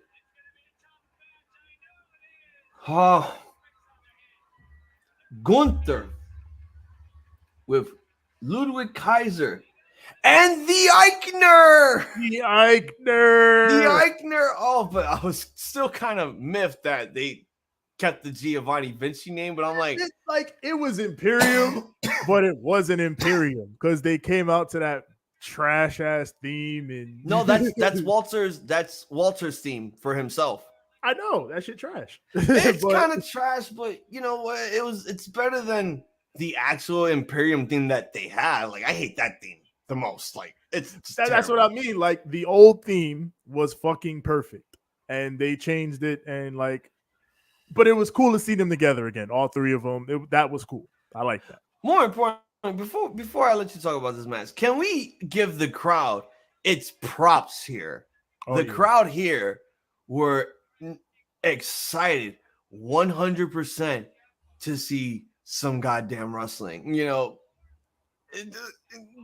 I think when we talk more about these matches, we'll talk more about how the crowd felt. But go ahead, let's talk about the Intercontinental Championship match, which we all say was single-handedly the match of the fucking night. Absolutely. Big shout out to the crowd, first of all, for not acknowledging that Gunther shit. That man's name is Walter. Yeah, they were just chanting that man Walter. And he came out with the all black instead of the red. I'm like, yes. He came with it. And then I talked about it before. Sheamus was a dude that had spinal stenosis and was looking like he was going to retire. And here he is now just killing shit. Having banger after banger. That's what he's been saying. Banger after banger after banger. And this was the banger to end all bangers as far as these two type of guys are concerned. I thought this shit was great. Hard hitting, like the variety in wrestling is a beautiful thing. Like, cause like I can watch a match like, say that trios match from All Out, the trios title match. Yep, love that. And I can love this every bit as much. And they're two completely different matches. Nothing else about them. They're both great matches in their own way. And this one was about two big, tough dudes who are believable and fucking, stout beating the hell out of each other. The marks, the welts, everything going on with these guys was amazing stuff. Yeah, exactly. Very high bars. High bars. This was great. Wait, what? By the way, Madonna was in 175th and Audubon making a Dominican trap video with who the fuck? I don't know who the fuck that. I don't want Madonna in our hood. Get the fuck. I mean, cool if Madonna was in Washington Heights, but what the fuck? Ew, what the fuck, my nigga? Like, you know, out of here. Hey, yo, son, this match was just absolute punishment. You know, when you put on a wall, when you have these two guys, this was the dream match that everyone was really hyped up for. The Intercontinental Championship. First of all, I'm going to say this. Fuck this fucking company, number one. Oh my God. How dare you guys? How dare you? You present a package of Shawn Michaels and the British Bulldog in the main event of SummerSlam for the IC title, celebrating the Bulldog's victory. You announce Davey Boy Smith and you don't even show him. You show Bret Hart. I'm like, what the fuck? Was Davey there? He was there. They made the announcement. They announced Davey Boy, but they didn't show him. And then after that, they just showed Bret Hart. I'm like, the fuck? Where's Davey Boy? What the fuck is this? But on to the match. This match was just absolute brutal punishment coming from two stiff-ass competitors that are willing to go all out on each other. No pulling the punch, no bullshit. These guys walked out of here very differently. Welts, bruises, all that shit. I loved every second of it. Sheamus was fighting this man like if it was his last. And I think honestly it probably was. Because after the match, he's just standing there in the middle of the ring and he's being showered with adulation from the crowd, chanting, "Thank you, Sheamus. Thank you, Sheamus." And I'm like, is he retiring? Is this it? Is this his swan song? Because goddamn, I don't think he's not done yet. I think he wants to be Intercontinental Champion before he's finished. I think they just wanted to show him some love for having a great performance. And Sheamus is like, he one of the lads. This is his home. I mean, not technically, but the UK, it's his home. So yeah, it is. Yeah, I think they wanted to just show love to Sheamus for putting on such a banger. I really enjoyed this match. I said I give it a 4.5. No, that was the Tomohiro match. This one is getting a fucking GOAT. This was GOAT. This was GOAT indeed. And, oh my God, this is quite possibly Sheamus's best match in WWE overall. And I'm not saying he had like really garbage matches and all. He's had some good ones, but this had to be single-handedly one of his greatest matches in his entire career. And I think everyone's going to just normally talk about this match that he had with, Walter instead of everything else. This match is going to get a GOAT. Liv Morgan defending the SmackDown Women's Championship against Shayna Baszler. The match was 11 minutes and 2 seconds. Go ahead, TJ, ramble on. I like this more than I like the Ronda match, but that's not saying much because I didn't like the Ronda match. And we hated that match. And I only thought it was better. Like it wasn't great or anything like that. Like, I don't know, man. The way it seems like they're booking Liv is fucking weird. Like, I get underdog, and especially when you're up against like badasses like Shayna or Ronda or whatever. Like, I understand underdog, but she looks weak in these matches. Then she won clean.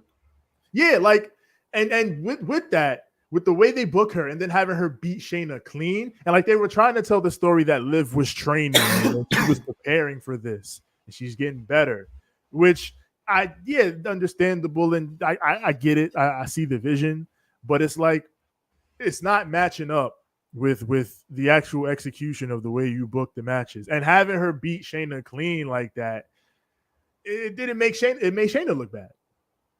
So I mean, I like Liv. And I want Liv to be successful as a champion because I think she can be. But I don't think they're doing her any favors with the way they're booking this. I think honestly they went about it wrong here. I'm gonna give it a high bet. A high, 2.5. I think I probably would agree with you 100% there. I would honestly give this a high bet. This, I mean, talk about an upset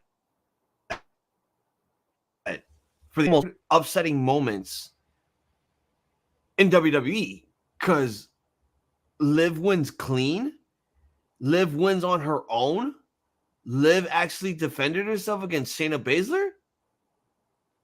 Did this feel believable at all? Because I didn't find this shit to be believable.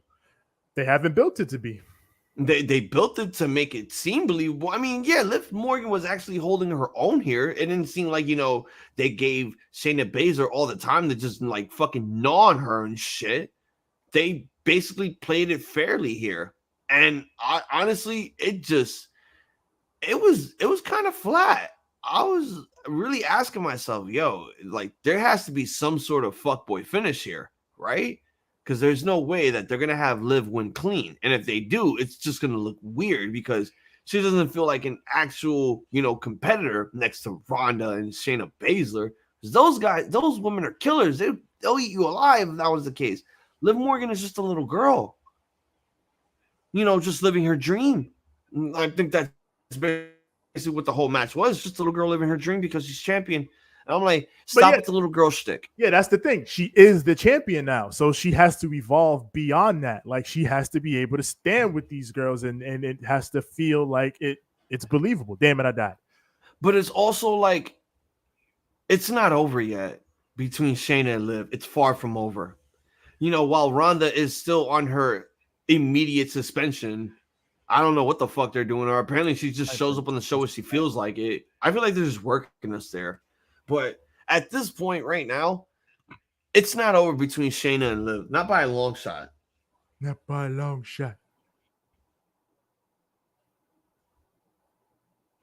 Not by a long shot indeed. But right now, this match just made Rhea Ripley feel like the stupidest opponent going up against Liv Morgan. For her to win clean, what the fuck? What the beast? 2.5. High bet. Edge. Whoa. Let me rephrase that. It's the Judgment Day taking on Rey Mysterio and Adam, Mr. Satan. Adam, Mr. Satan's Edge Copeland. There we go. This man came out. It came out in a fucking lucha. That was so weird.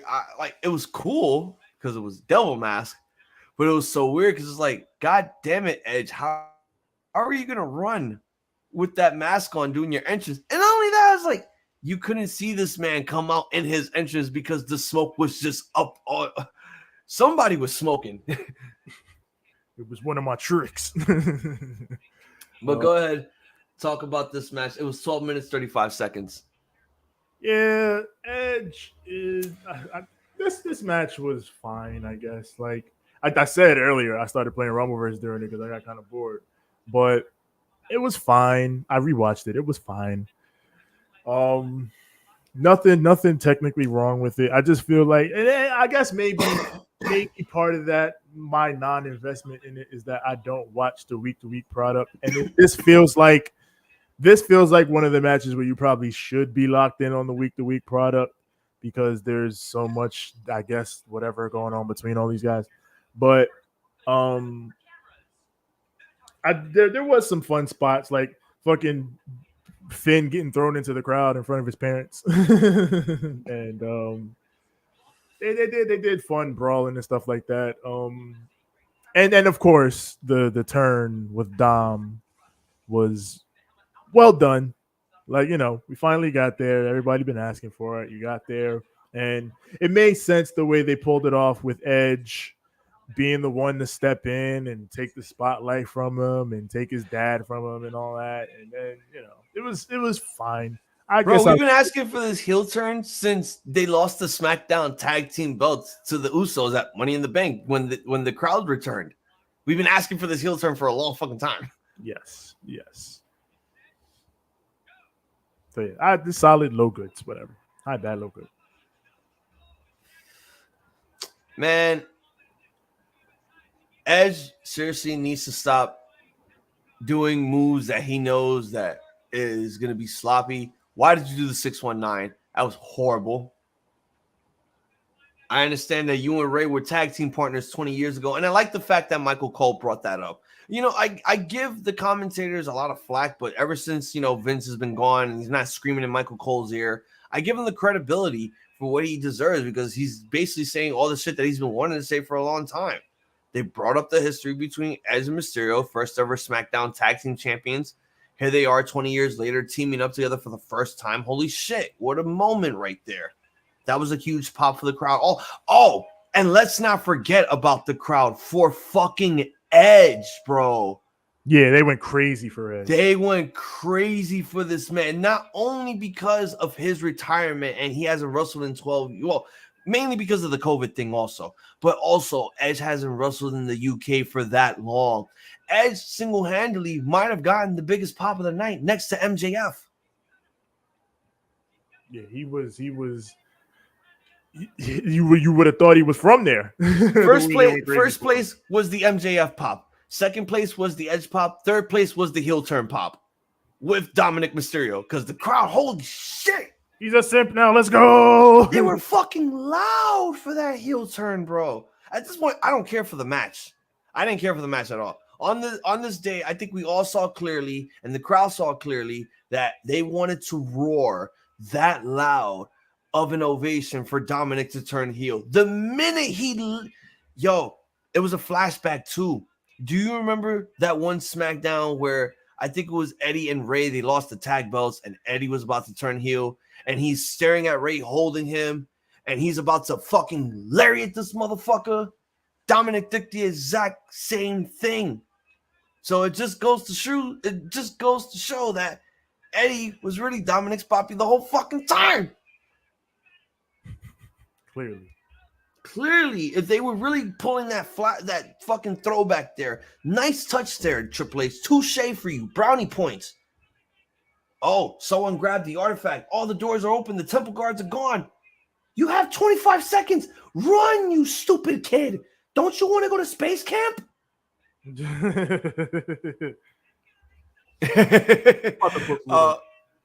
Hold on. I get the last comment that Six said. Dominic de Coco, you fucking asshole. That is such a Dominican reference right there. Cause I know about the Coco band. That shit, my grandmother was on that shit hard body. I'm gonna give the fucking match, I'll give it a solid good. Only because the crowd went unglued for Edge and the fucking heel turn. Everything else there was just meh. Seth freaking Rollins versus Matt Riddle. This man just got his name back. The match was 17 minutes and 22 seconds. This was another one that I would have said could have stole the show here, but nope. This match was very good. Yes, it was. I do want to ask a question, though. Well, go ahead. Statement. Seth is the heel in this, right? Mm-hmm. Okay.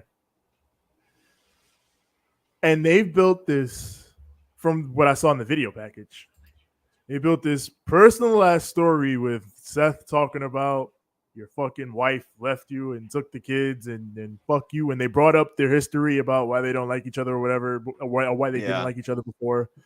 So yeah, they tried to make this personal thing and make Seth the heel that fucks around. And the crowd just...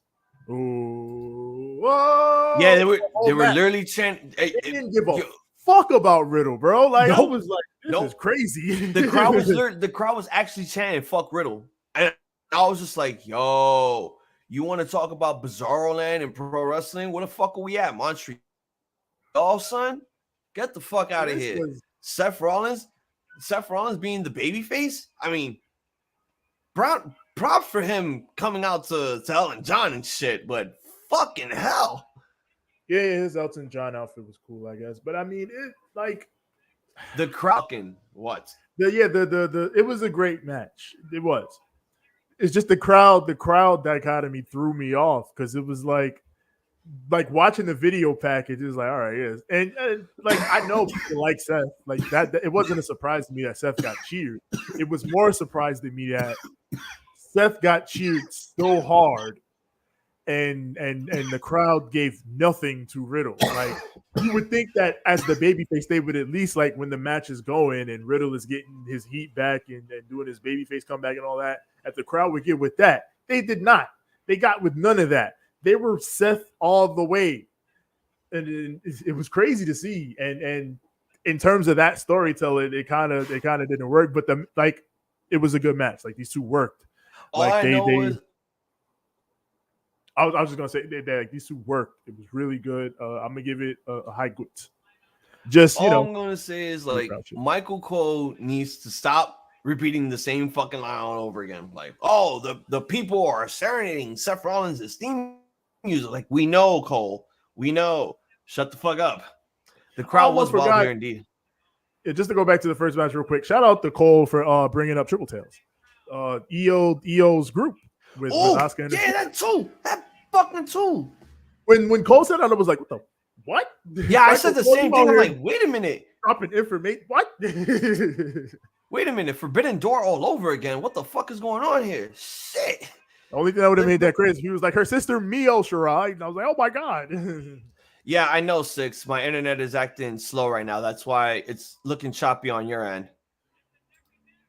I understand. I saw that guy, that Chris Benoit. Yeah, we all saw that fucking shirt. I laughed. I fucking laughed, but then at the same time, I'm like, oh, in my head, the crowd is chanting, "You sick fuck, you sick fuck, you sick fuck." I'm like, first of all, don't do that again. Yo, this match, talk about a blood feud for it to just be like a regular singles match. I enjoyed the hell out of this. I really thought that this match was going to be the show stealer, but I stand corrected. It wasn't. It still was the Intercontinental Championship. But the crowd, once again, literally just, they went bizarro land here. They just said, fuck Riddle, fuck weed, and we're going to cheer for God. We're going to basically cheer for God. Bro. I'm just like, you guys are fucking assholes. Like, my man, Jesus fucking Christ. This match was just great on all levels. Seth Rollins doing a super stomp onto the second rope. I feel like Matt Riddle just drove his head on the mat. And I was waiting for the spot where they were going to pull an Orton. He does the stomp. RKO! Nope. And the crowd was chanting for an RKO too. Cole, shout out to Cole again. He called it the drapey DDT. He didn't even say vintage Orton. And I was like, oh my God. Yep. Again, it's all the little tidbits and changes is what's bringing everyone back into watching the product again, because they know now it's all fucking free reign for WWE and shit. I'm going to give the match a solid bars. This was I know the match has quite possibly could be in second place because of the Intercontinental Championship match, but my God, what a story did they tell here. This was a story for the ages here. And again, this is probably another one where I say this one's far from over. It's far from over. Between these two. For the Universal Undisputed WWE Championship. I might have just flipped the words around, but Drew McIntyre with the Broken Dreams video package. First of all, people who are getting upset on the fact that he didn't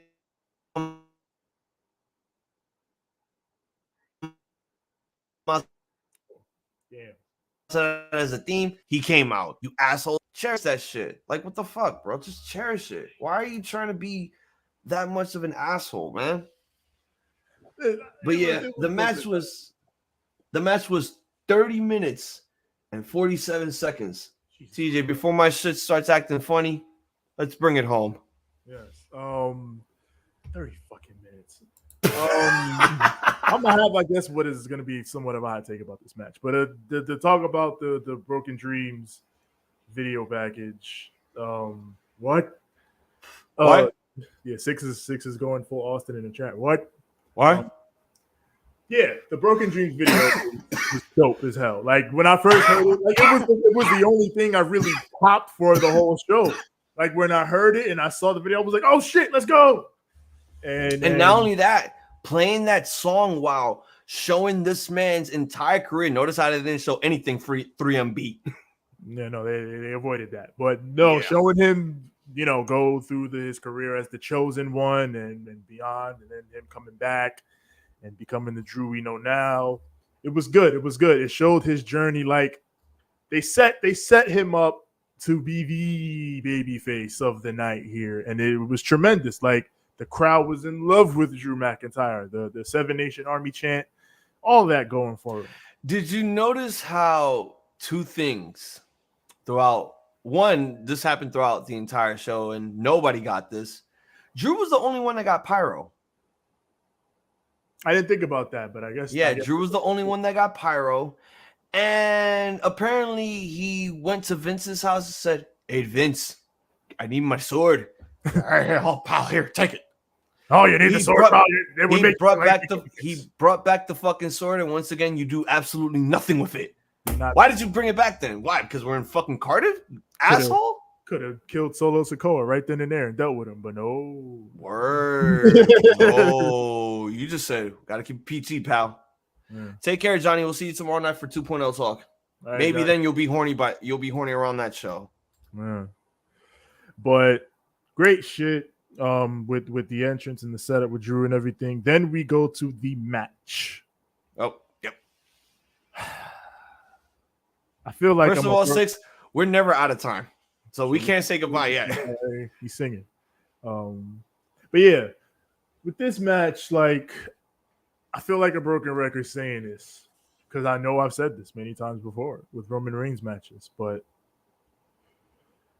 every Roman Reigns match for like the past year, or whatever, feels the same. Like there's differences, of course. There's differences here and there based on whatever guy he faces and the moves and then certain spots and things like that. But structurally, it's all the same shit. Like there's heat in the beginning. Roman is gonna yoke you up for a minute. He's gonna talk shit. He's gonna look out to the crowd and soak in the heat, dominate you for a while. And then you're going to make your comeback. And then, we're going to go into the finisher fest. Yep. And that was this match. And it's like, I almost started playing Rumbleverse again, bro. Like, I can't even lie to you. Like, it wasn't bad. It wasn't a bad match. But structurally, seeing the same Roman Reigns match when this is supposed to be like the biggest match of Drew McIntyre's fucking life is like, word. What are we doing, bro? Like, I get Roman's the man and you cater to what works with that, but you gotta make the stories fit for the specific characters. And I feel like everybody just fits into the Roman clay and they get spit back out when I watch this shit every month. And like when the match broke down and they started doing the near falls, like the crowd was so fucking into it. So I can't deduct too many points because it worked. The crowd was crazy into this. They were biting on all the near falls. They were going crazy for everything they were doing by the end. When the ref goes down and they start to do the run-in shit. It's just when you get into the classical main event, the overbooking craziness. The crowd was 100,000% there for everything they did in this match. So I can't knock it too much, but I mean, just watching it at home is like, well, this is what he did with Cesaro and all those names that they listed. They listed, I think it was Michael Cole that just ran the list of all the names that Roman beat during this title reign, and it's like Daniel Bryan, Cesaro, like, Edge. What? Huh? You brought up those two? Like, wait a minute. Yeah, but then he did beat him. But I mean, like, it was like Michael Cole's naming all of these, and it's like thinking back during the match, it's like, All those matches were just like the one I'm watching right now. It's all the same. Do you think it changed the minute like Solo showed up for you? When Solo showed up, I was like, "Oh, okay, that makes sense." Because I was like, "Yeah, the Usos can't be here." Like, I didn't pop or nothing, but it was cool. I gave like a little, "Oh, okay, yeah, that makes sense." And then Roman wins, but that's the other problem. I feel like the wrong guy won. Like, I get that Roman is the man. I understand that, and I get that you are building this thing with him being undefeated for forever and being the man and trying to build him up for Rock, if you can get Rock. But you are never, ever going to get a better opportunity to make Drew McIntyre than right here. Let me rephrase it. You mean to tell everyone you had the one opportunity right here, right now, after 30 years to make fucking history, and you shit the bed. Like the only opportunity you will ever have again that could be better than this right here to crown Drew McIntyre is if you actually did a pay-per-view in Scotland, which is what exactly.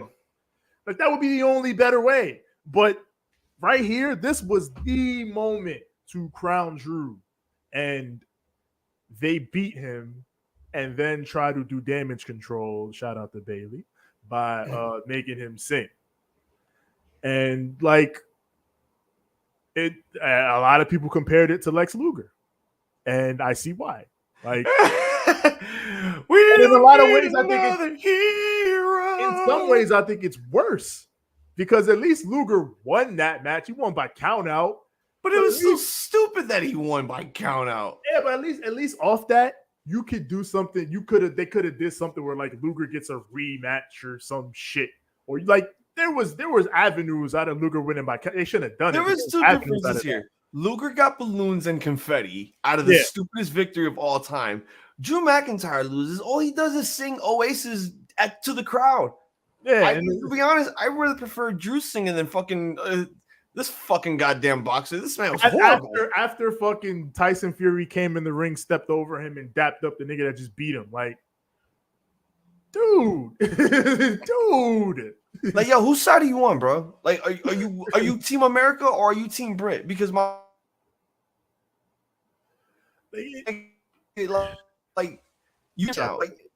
you defecting to? Yeah, like it was just, it felt like not that they buried Drew or nothing like that. I wouldn't say nothing like that, but no, this is not a burial. Yeah, not a burial, but I felt like it was a big misstep. And it's just, I don't know, man. The match was good. Like, Drew and Roman are pros. They know how to work, so they knew what to do to keep the crowd in it. But I just wish, I guess, that there would be some variety to these matches, and there would be some fucking storytelling. You just wish Roman did more than just talk shit while put people in a chokehold. I don't even mind him talking shit. It's just like, can we change up the formula? Like, it's the same formula every match. Like, when Roman hit the first spear, I'm like, he's gonna kick out. You're not getting me with this. And he kicked out, and then they just start trading finishes, and I'm like, oh, here we go. All right, whatever. And I check out. It makes me check out, and I don't want to check out. But as far as this match goes, I've already talked too much about it. I give it a good, straight good. All right, who am I? I'm about to cash in my briefcase. Nope. Oh yeah, shout out to Theory getting his ass whooped. I swear, I think this is going to be Theory's gimmick. Every time there's a pay-per-view in a main event, he's going to try to cash in, and someone's just going to say, nope. This man is just going to get yoked for cash-in opportunities. It's hilarious. It's entertaining. And more importantly, it gives Austin Theory so much more to do, because people are going to speculate, okay, when is he going to cash in? When is he going to do it? He's going to do here. Okay, he does it every pay-per-view, but someone has to foil his fucking plans. Somebody, anybody. I don't care who it is. Next thing you know, you're going to have Michael Cole yoking this man with his fucking headphones. Lord. The match was just, oh my God. This was like their Mania 35 match.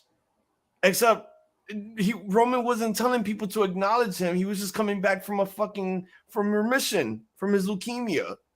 And then no one cared after he beat Drew. And all of a sudden he gets this massive amount of pyro Mania 35. I'm like, you did nothing.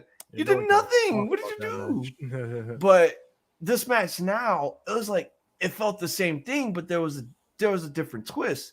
Now Roman's a heel, Drew's a babyface, and the only thing that we have to deal with is Roman talking while having someone in a sleeper for 2 fucking minutes. I'm like, yo, the last thing I want to do right now is you monologuing for 90 fucking seconds. All right. I understand that you have to monologue. That's a heel's job. I do it all the time too, but I'm not going to do it while having someone in one submission while it's like people are watching picture in picture and shit. It's like when you said you almost hated Jericho doing the fucking lion tamer to Moxley and you hated that shit. But then you were like, oh, okay, this is building up to something. It builds up to something. And it built up and it built up and it got somewhere. This one was like, I hate it. I don't hate the match. I literally hate everything that went on here because basically everything that TJ said is what everyone complains about with Roman Reigns now. Oh, the heel turn's not working. Oh, all he's doing is slow, methodical shit. He's not being the big dog, the tribal chief that he is. He's not being the head of the table as he is. He's just, Roman. I get it. But also at the same time, it's like, hey, when's the last time you ever saw a heel get built up this fucking strong going forward? Everyone gets tired of seeing the baby faces, have like lengthy reigns with championships. When's the last time you saw a heel with a lengthy title reign? And don't say CM Punk because he won the belt when he was a face, then he turned heel. Roman came back as a fucking heel, and he's still a heel. Yeah. So what are people complaining about here? The fact that the character is becoming stale? The fact that it's always the same finishes every time? So what? That's how wrestling is going to be. Wrestlers like heels need chicken shit ways to get out of these fucking matches, even if it means I gotta call my cousin from the developmental brand to call me because my other cousins can't travel to the UK because they're tired of the creator for some reason. Imagine if they're banned for 5 years. Oh shit, that'd be insane. Nigga, go to bed now. You got a life. Me, I got other shit to do after this stream. This match is just, man, I didn't care. I just did not care. I only cared because Austin Theory got knocked out, and I was like, cool. You got now I get to see what more funny shit Austin Theory is gonna do on every pay-per-view. The match is going to get a fucking bad. It gets a high bat. It gets a 2.5. And then the ending, I would have gave it a who booked this shit, but last thing I want is for Tyson Fury to knock me the fuck out. So yeah, stop singing, please. Stop singing. And for once, I have to start telling my wife now to stop saying Alexa because I actually got her to watch Clash at the Castle with me that Saturday. So it was the first time that she got to see a WWE show in like a few years. Yeah. And she kept saying Alexa a lot. We have a fucking cube. Oh boy. Yeah. It kept happening a lot. And it's just like, you know what? Just call her Bliss. Don't say Alexa. And then I said it. And then all of a sudden the fucking thing starts talking. I just wanted to watch wrestling. Like, I just wanted to watch wrestling with my wife because holy shit, when's the last time I actually got her to actually watch WWE again? And she actually enjoyed the show. I had to basically explain everything to her. Like, this is not Vince's shit. This is not Triple H running things. So things are different. Very different. But she enjoyed it. She had fun. I don't think this is going to actually have her come back to watching the product again, but it's always good. Like, I don't get to do a lot with my wife very much. And when she's out, she's out. So this was probably the one time where it's like, watch this with me. We have nothing better to do. What are we doing right now at this point with our lives? What are we doing with our lives? So I'm glad that she got to enjoy it, and I enjoyed it also. I'm going to give Clash of the Castle show overall, it gets 3.5.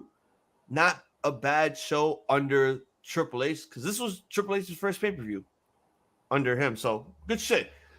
Can't wait for more of it. Let's see how you not fuck up Extreme Rules now. Hell yeah. What do you grade the show?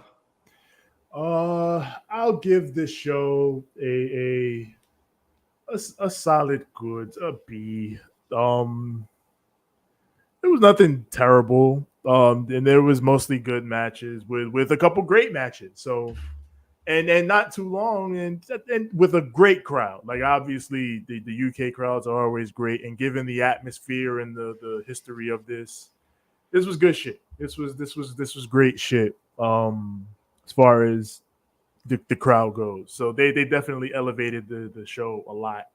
But as far as the in-ring action and everything goes, it was solid. It was solid. Like your wife, this ain't enough for me to get back into the product or anything. Yeah. But like going into pay-per-views now, knowing that, I'm gonna probably see some good shit on here is a good thought. So yeah, I give it a solid good to B. To have a better singing voice than Tyson Fury. Out of time. So say goodbye. What is yours now is mine. I'm like, you know what? I'm about to play some Broken Dreams later. Shit. Well, ladies and gentlemen, that has been our Clash at the Castle review. Stay tuned tomorrow because we have more shit to review. We're going to review all 15 matches of fucking All Out. And yes, we will give full details on the 0 hour because that still is a good show. And we'll try the best that we can to not fucking go insane on the fact that there was 15 matches on this card. But with that being said, TJ, why don't you let all of the BC aliens and the Ramble Maniacs know where to find us? You. Yeah. Where to find us on Instagram at Ramblemania Show and at Banter Club Podcast. Find us on Twitter at Ramblemania, Facebook.com/Ramblemania Show. Also, at Ramblemania Show's Banter Club. We know the wrestlers and podcasters, everybody we associated with, plus all that going on and all that's going on. Ace Steel ate a man. Yes, Ace Steel, in fact, ate a man. BDO Kenobi. Fun and good to see you, but you just missed the mark. We are bringing it home here. Go ahead, TJ. Ace Steel is a wild boy, yo. You gotta be done. Ace Steel versus Mike Tyson. Book it. Shit, yeah. As far as audio goes, wherever audio is found, that's Apple Podcasts, Google Podcasts, Spotify, Stitcher, Anchor, TuneIn, Overcast. Everywhere podcasts are found, search Ramblemania Show or Banter Club. As far as visuals, twitch.tv/Ramblemania Show, right here on YouTube. Search Ramblemania Show or Banter Club. When you get here, like the videos, click subscribe, click the bell. When the new content drops, it'll go straight to you. Yeah. And as far as me personally, find me on Instagram at TJ the Great One. That's TJ the GR, the number 8, the number 1. And find me on Twitter at TJ the Great. That's TJ the GR, the number 8. It's as simple as that. TJ the Great too. TJ the Great. And you can find me on Instagram at iZombies. IZOMBIIESZ6. Go to fucking bed, nigga. You got work in the morning.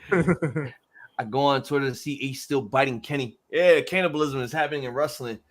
Ladies and gentlemen, we'll be back tomorrow night for 2.0 talk and our all-out recap. And I will be with Kenny and Dave Wednesday for a live stream of AEW Post All Out and the return of Making Impact this Thursday. Stay tuned. Same Ramble time, same Mania fucking channel. For TJ the Great, I am Hazel the iZombie. And for the Angel of Death 6XL, who is still in the chat and is not going to sleep, this has been Raw Rants Live Reactions plus our Clash at the Castle recap. We would like to wish all of you 8-point goodies. You're too fucking sweet. And a good fight. And a good night.